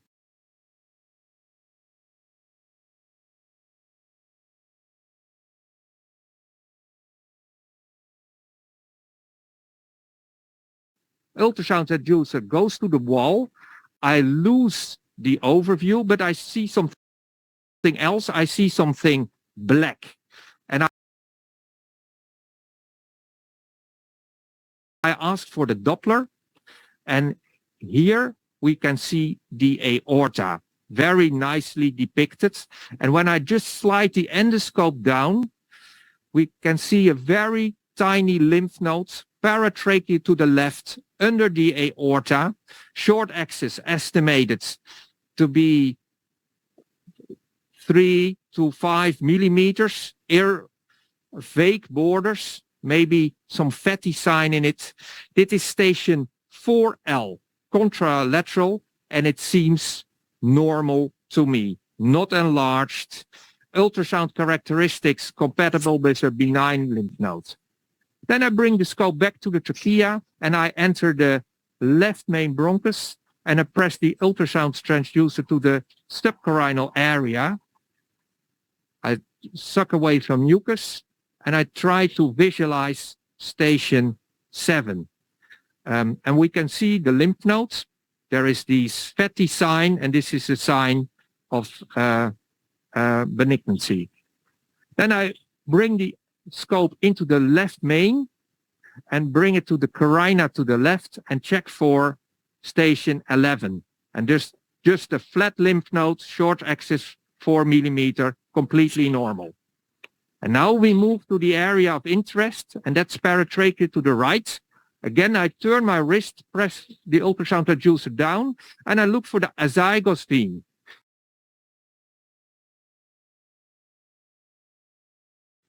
Oh, look at this. You can even see the valves in the azygos vein. Beautiful imaging.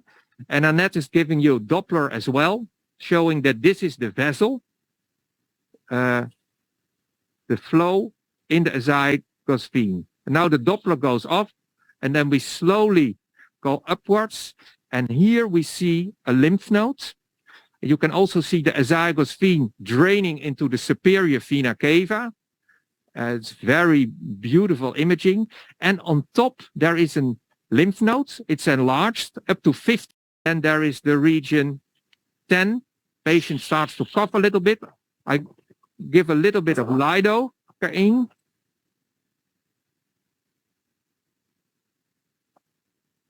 And what I then can do is go to the area of 11 in the hilum. And here we can see in the carina there is station 11, and this is also slightly enlarged. So we've done a complete inspection, and we will sample lymph node station 4R.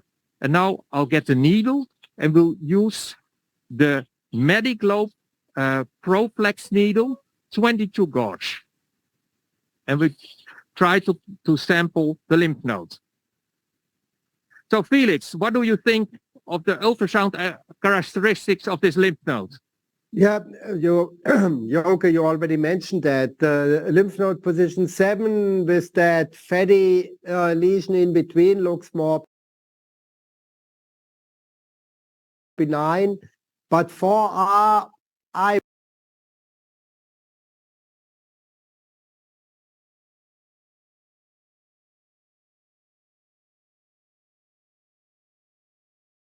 fatty lesion in between looks more benign, but 4R I would really stage also. I think that is might be a malignant lymph node. Joke, just a question back. You used the 22 gauge needle. Do you have seen any difference regarding the needle size? Yeah, that's the whole discussion. The needle size. The standards is the 22 gauge, but there are also smaller needles, 25 gauge, or thicker needles, 19 gauge, and also needles with different tips, like the crown tip, which we'll see in a minute. I'm now in the trachea, and I'll show you puncture technique. Here you can see the sheet coming out. It's blue, so it's very visible. And with the twist lock, I lock it. Then I bring the ultrasound transducer up and we zoom even a little bit in. We fix the endoscope near the mouth. And then the needle goes out. I make it sharp. And we go into the lymph node. We can zoom the ultrasound transducer a little bit more in on the lymph nodes. And here we see the needle. And can we zoom in a little bit more on the lymph nodes? We can see the 22 gauge needle into this lymph node. I go up and down, and we'll use for the first needle pass, we use the slow pull technique to get some tissue out. Yeah, Jauke, the audience is observing you carefully. The big question came directly, why you don't suck on the needle? Okay, this is a continuous discussion, suction versus no suction. Sometimes without suction, if I get little material, I'll definitely use the suction. Yeah, I think this is what most of us doing the first attempt without suction, and when it's not enough material, then just add suction. Yeah. Now you can see how we work with the material. You can see the blue sheet, you can see the needle, and we put then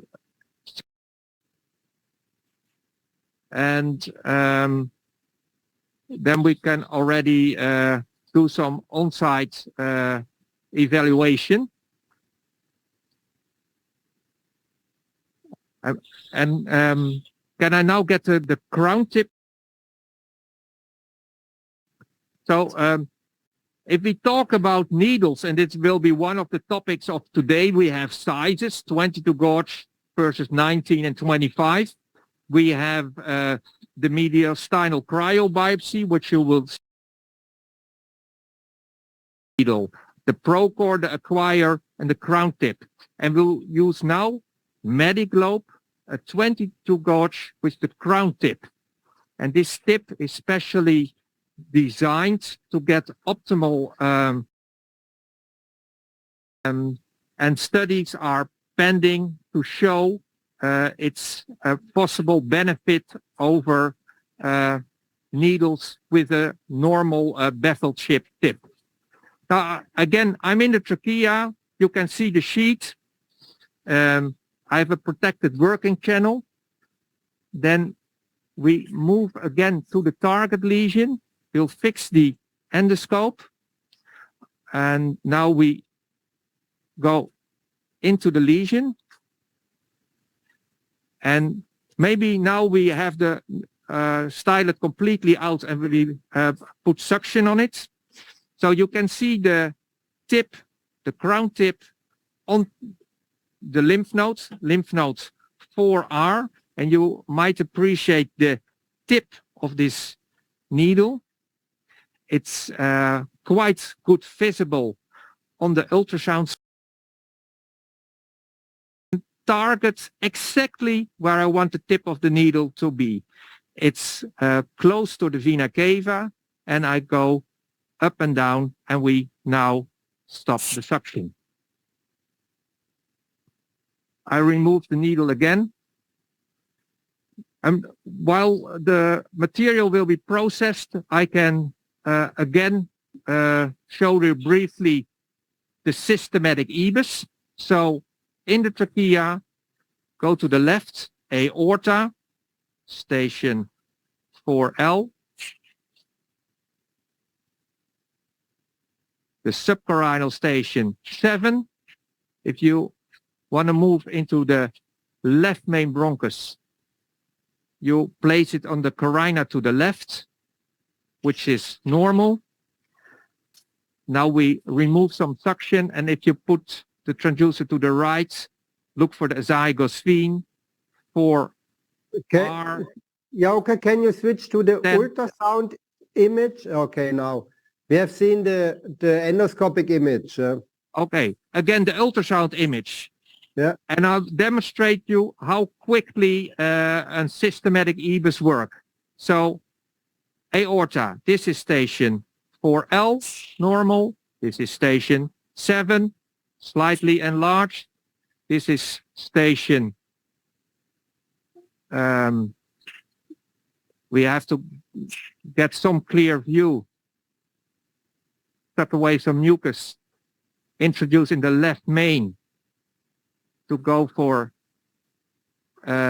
station 11, which is normal, and to the right, azygos vein, the 4R and the 10R.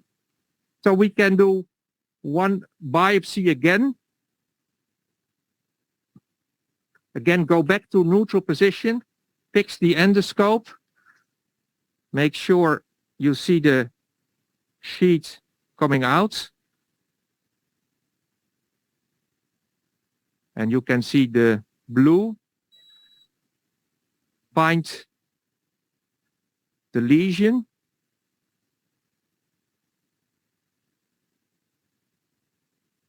And just put it inside.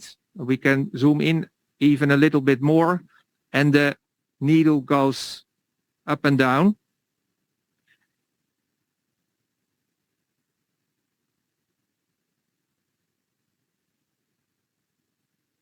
And it goes out again. So we'll again process the material. Felix, do we want another biopsy or do you want to see the switch to the USB? So for sure, the panel votes for USB. Yeah. Okay. So how to go for USB? We have take the scope out of the airways. Okay. I now get a message that we have a representative of Rose. Okay. Can we switch to the microscope?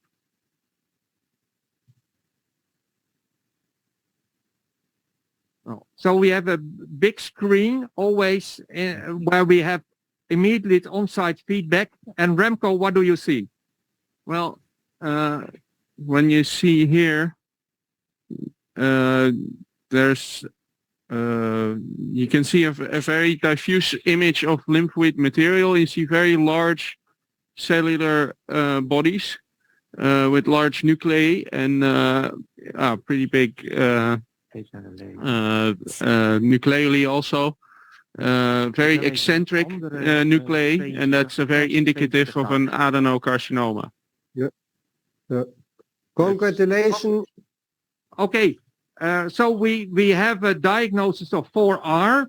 Now we switch to the ultrasound view again, and now you see something different. This is the liver. So just with one pull, I put the eboscope from the trachea into the esophagus. And you can just do this as a pulmonologist. And one of the advantages is that you can very easily investigate the nodes in the lower mediastinum, also the left adrenal gland in selected cases. And if you don't have a setting without propofol, it's easier to tolerate for the patients. Now I'd like to talk you through EUSB anatomy. And Annette is putting the cursor on the liver. So this is your starting point. And if you then slowly move the endoscope out, you see the liver veins draining in the vena cava and the right atrium, which is here. Then upright you see the septum between the right atrium and the left atrium. This is the left atrium, and you can see the pulmonary veins entering the left atrium. And on top, between the esophagus, the left atrium, and the pulmonary artery, this is lymph node station 7. And I take the scope a little bit more out and I turn to the left. This is the air of the trachea, and I turn to the left, and this is the aorta. Can we have Doppler again?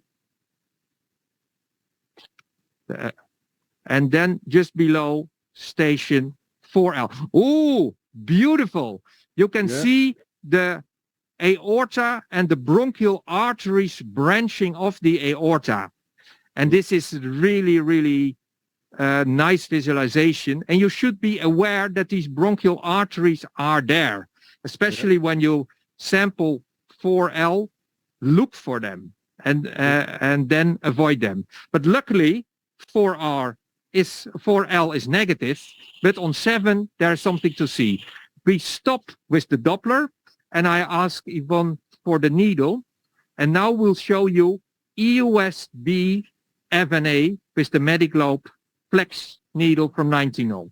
So I put my thumb up, I bring the needle inside, and this is an advantage of of the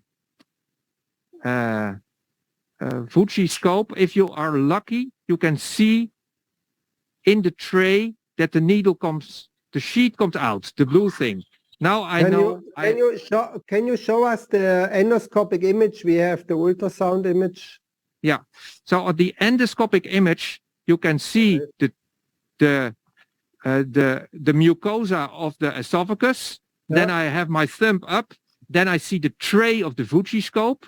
I bring the sheet in there, and then I use the twist lock to lock it. Now I know I have a protected working channel, and then I bend my tip downwards, and now we can focus on the ultrasound image. Again, this is the left atrium. This is lymph nodes 7, and now we have to zoom in. And I think this more looks like benign lymph nodes, but it's of interest to know whether this patient has single level or multi-level N2 disease. And we know specifically in an adenocarcinoma setting that also when CT and PET is negative, up till 15% of nodes can contain tumor. So I scan through it, left atrium, multiple nodes confluating together, and then I fix the endoscope and I try to sample one of these nodes. I have the needle out, I make it sharp, and then I go inside, and I'll ask for suction this time because the node is so tiny that I have little room to move the needle up and down. You can clearly see the tip of the needle in lymph node station 7. It's on top, and then I go up and down and I sample this node. And you can see the tip of the needle up and down 10 times, suction stop. And research published in ARJ by Laurence Krombach has shown if you do this systematic approach and also target lymph nodes which are not suspect on PET-CT, specifically in an adenocarcinoma setting, in 1 out of 10 patients you also find metastasis. Jouke, there have been, you showed us 2 different Mediglobe needles. The difference is the tip. Which one is the needle you prefer? I think with the evidence right now, it's the routine 22 gauge needle. That is sort of the workhorse, but the 19-0 version is a little bit more flexible. And the crown tip needle has yet to show its benefit over the 22, which is still at least for me considered the standard. And there's another question regarding needle. Now we have a patient where you have suspicious for lung cancer, but in case you would have a patient suspicious for sarcoid or some more benign disease, do you have another needle size or needle tip decision depending to the suspicious of the disease? Yeah, we know that for sarcoid granuloma detection rate with endosonography is 80%. There's room for improvement. So far, Procore needles and Acquire needles haven't shown specific benefit. You have to be congratulated on your work with mediastinal cryobiopsy, and we'll see that later in the day. And that must be maybe one of these indications where there is an added benefit to the normal 22 gauge needles. Now I'd like you to zoom in on the ultrasound image and put the Doppler inside. It's not perfect, but you might appreciate the left adrenal gland below. It's sometimes a little bit hard, but I found one arm of the left adrenal gland, and that seems normal. Are there more Yeah. questions, Felix? Yeah, Jauke, how often you can reach the left adrenals? Okay, we did research on average, I assume a large population of the Dutch, and question 1 was, is my eboscope long enough to reach the left adrenal? And the answer was yes. So the scope is long enough, and the trick is, if you want to reach the left adrenal, you go to the middle of the liver, you purely orientate yourself on the vascular structures, in this case, the aorta, and you then move down. And sometimes it's really, really easy, but in this case, there are some gastric faults, which makes it a little bit more difficult. And then still the regular GI scope with a larger diameter is easier in a technical way to do this. Now we see the aorta, we can see the vertebrae downwards. This is all what you can see with your eboscope. You can now go to the area of the celiac trunk, and it's just flipped away in the distance. It's quite hard. We can switch to the microscope again, because we have now feedback on EUSB station 7.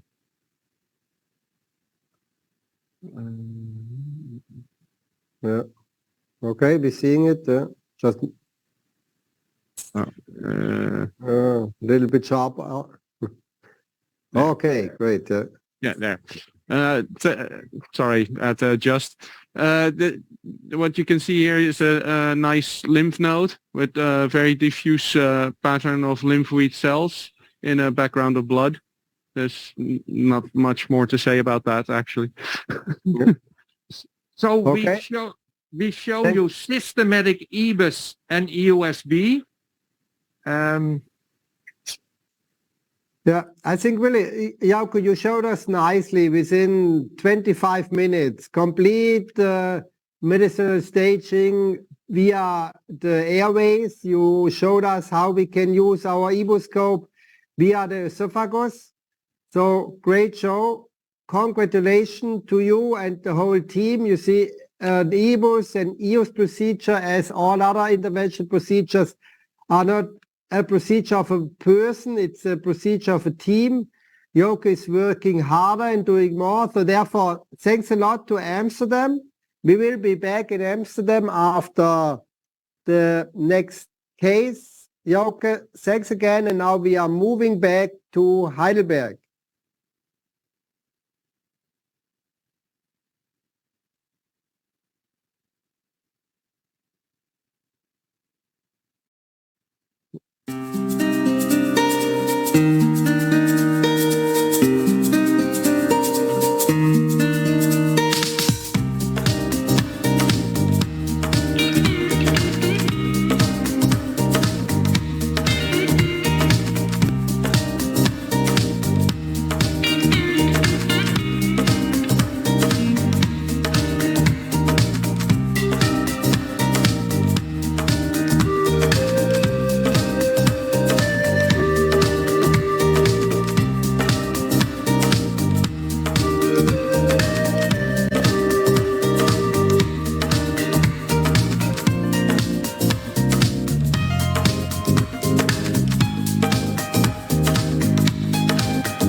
So back in Heidelberg, just the next case, we want to show you another new technology which we can use in patients suffering on COPD.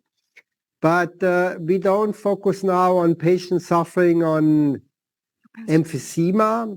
So we're looking more for the patient who's suffering on the chronic bronchitis phenotype. So after old paintings, we're looking for the pink puffers. We're knowing those patients have more problems regarding the mucus. And when we have patients suffering on that mucus problems, we knowing the organ who creates the mucus or producing the mucus are the glands. So we're focusing on a technology where we using the catheter to destroy it. This is the rheoplasty. The technique is already approved in Europe. It's CE marked and it's commercially available in the United States. It's an investigational device, so it's not approved. So therefore, this is the difference. The technology, which you will see in a couple of seconds, is introduced via the scope. You open the device and then you deliver within microseconds high energy, thousands of volts. And by that, we are destroying exactly in the depths of the bronchial system, of the bronchial wall, where the glands are the glands. So we have seen from the first series already the 24 months data presented at the ATS, and what you see by reducing the amount of glands, we are able to reduce the exacerbation rate for those patients. And you can imagine when the patient has no more exacerbation, his quality of life measured by CAT score or St. George questionnaire is clearly improved. So the data are there. Actually, there is a multi-center, multinational randomized control recruiting the patient, the so-called REOSOLVE trial. When you have patients which might be suffering on that chronic bronchitis subtype, just contact the centers and hopefully we are able to enroll them in the RCT to get a robust database. So Dr. Brock will show you now live from Heidelberg a female case, typical history, smoking in the past, having cough, having mucus, more than 2 exacerbations per year. The CBD was diagnosed a couple of years before. Since 2 years, she's on a triple therapy, but still having the exacerbations. And therefore, the patient was qualified for the rheoplasty. Lung function shows some changings. You can imagine smoking the history. So we did a CAT scan. We're also doing QCT scan in those patients. And you see there is not a lot of emphysema. Emphysema would be visible in yellow spots. For sure there is emphysema, but this is not a severe emphysema patient. There is not hyperinflation the problem. It's really the mucus which makes the problem. So therefore we decided to enroll the patient in the trial, and therefore we switching now back to the endoscopic suite. Dr. Brock and the team is ready to go. So Judith, the podium is yours. Yeah, so welcome all. Hello again from Heidelberg. My name is Judith Brock. We're doing a rheoplasty on this patient today. So we did some preparation I want to show you. We have some extra electrodes leading to an extra cardiac monitor on the side. You see it here. Additionally, electrodes. And we also have a neutral electrode. Because we're working with currency, we already placed it on the patient. And now we start with the rigid intubation as soon as Dr. Kepler gives me the okay.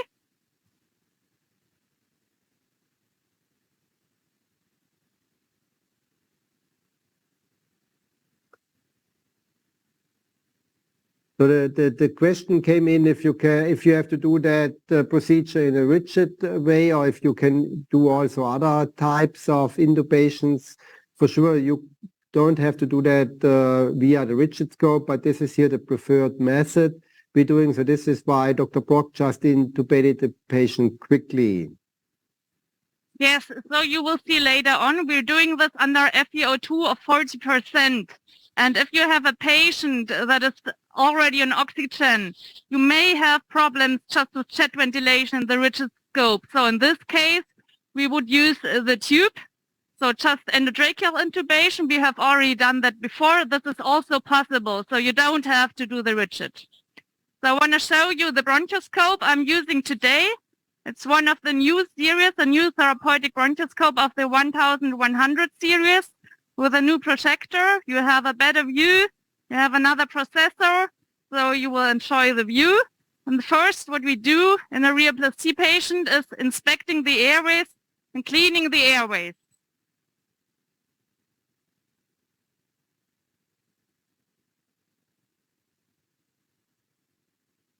So we're doing microbiological sampling at the beginning.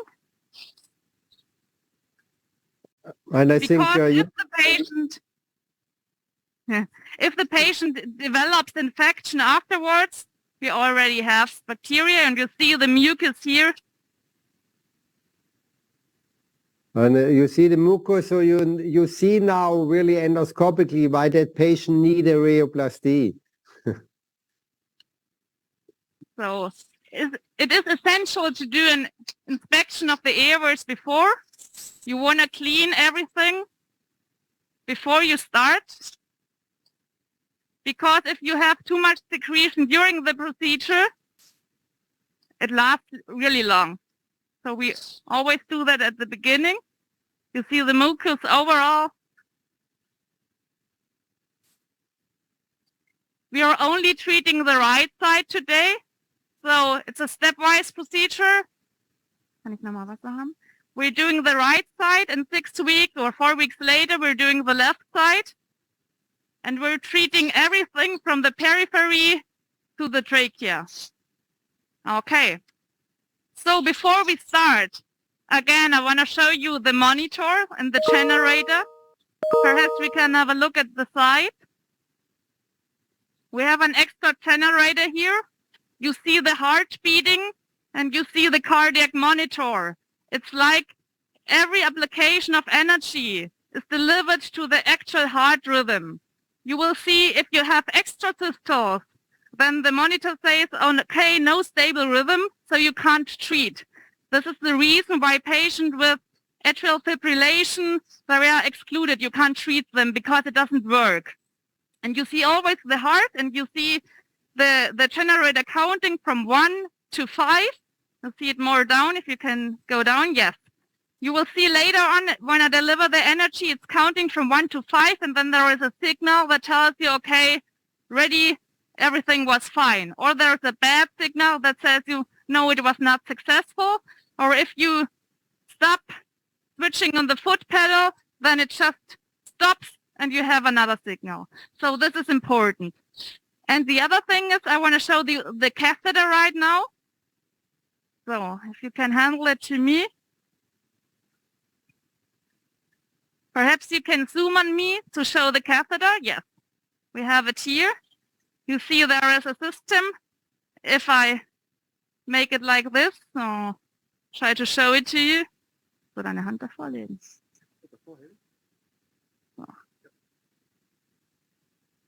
So you can open the balloon.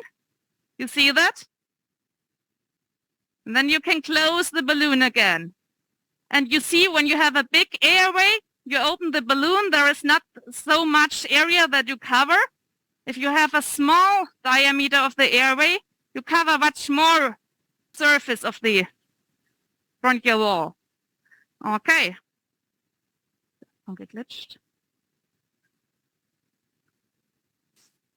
So you have to remove the cap now. It's important, this is 77.5 centimeters long, and the diameter of the catheter is 2.7 millimeters, so you need at least a 2.8 working channel. In this case, we had 3.0 millimeter of working channel. So you adapt the catheter. You have a cable that goes to the currency, and then you make it like this. You have it on there. I want to show you how it goes out. You see there is a little bit out, most of it is in. So when we're starting to the procedure, I have to tell the anesthetist, please put down the FeO2 to 40%. We're working with currency. What we will treat is every airway that we see from the distal to the proximal. It's about the 5th to 7th generation airways, so diameter 3 to 18 millimeters. And you have to remember where you are and where you have been. And I have to tell the others where have I been because they count the number of activations I have done. So I start like segment 8.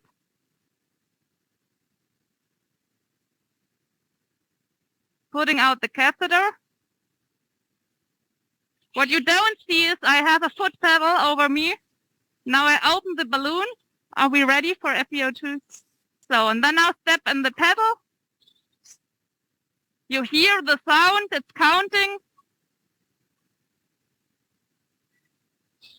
And this was successful. So then I close the balloon again. I go a little bit more proximal. I open the balloon. I step on the foot pedal. Next activation.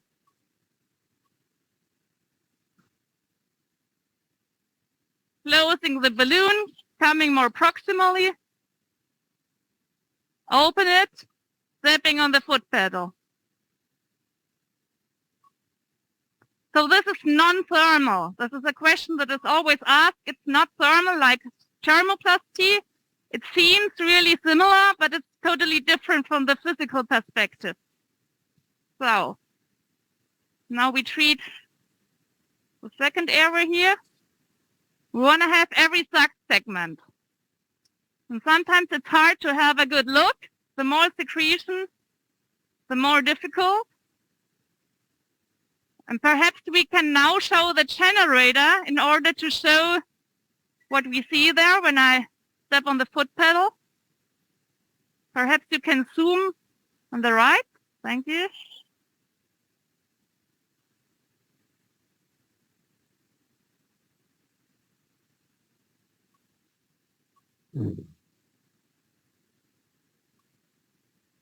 So now we have treated the sub-segments. I want to treat the whole segment again. For that, I come out. I open the balloon a little bit, and then I plop a little bit in order to cover the whole surface of the area. Again, next activation. So Judith, there is a question regarding the number of activations. So how many activations you do in mean? Yeah, I do about 40 to 70, but the more the better, I sometimes think. So if the segments are very big, we have around 70 to 80 activations. If you don't come in that peripheral, you have a little bit less, but 40 to 70 on both sides.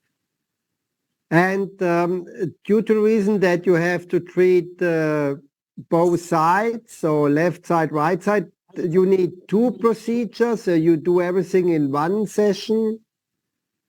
We need 2 procedures. We need one on the right side, and then 4 to 6 weeks later, we need one on the left side. And in between, we don't see the patient regularly, except there are some difficulties or complications. RBA9. So what we give the patients is cortisone. We delivered that already, 40 milligrams. You can also make cortisone for 3 days if you want to. But my experience is there are no big exacerbations. Of course, sometimes you have it, but most of the time the complication rate is really low. So we have not seen severe complications until now. And there's another question in the chat: how you measure the effect of the technology? So this is really something difficult, because the one thing that we use most of the time is the CAT score. So if the patient, can we clean that? If the patient tells you in the CAT score, I have cough and secretion, and you have more than 7 points, then he is suitable for the procedure. And after the procedure, you ask them again, how much cough and secretion do you have? And you know how patients fill out questionnaires, so it's not always that easy to see that. But the main thing is that we are asking patients, do you feel better? Do you have less cough, less sputum? And most of them say, yes, it's much less than before. And we don't have like a number of secretion, what we see bronchoscopically, that we can say, okay, now it was 20 milliliter, now 10 milliliter. So it's just anamnestic data that we use. And do you see any changes in the lung function after rheoplasty? No, we usually don't see that, except I have one patient, I have seen better FEV1, but don't know. This, from the mechanism of action, it's not expected to see anything in the lung function. And what you see now, very soon, is that the more mucus comes out, the more often you have to stop the procedure, clean everything, and then start again. And this makes the procedure lasting about 40 minutes.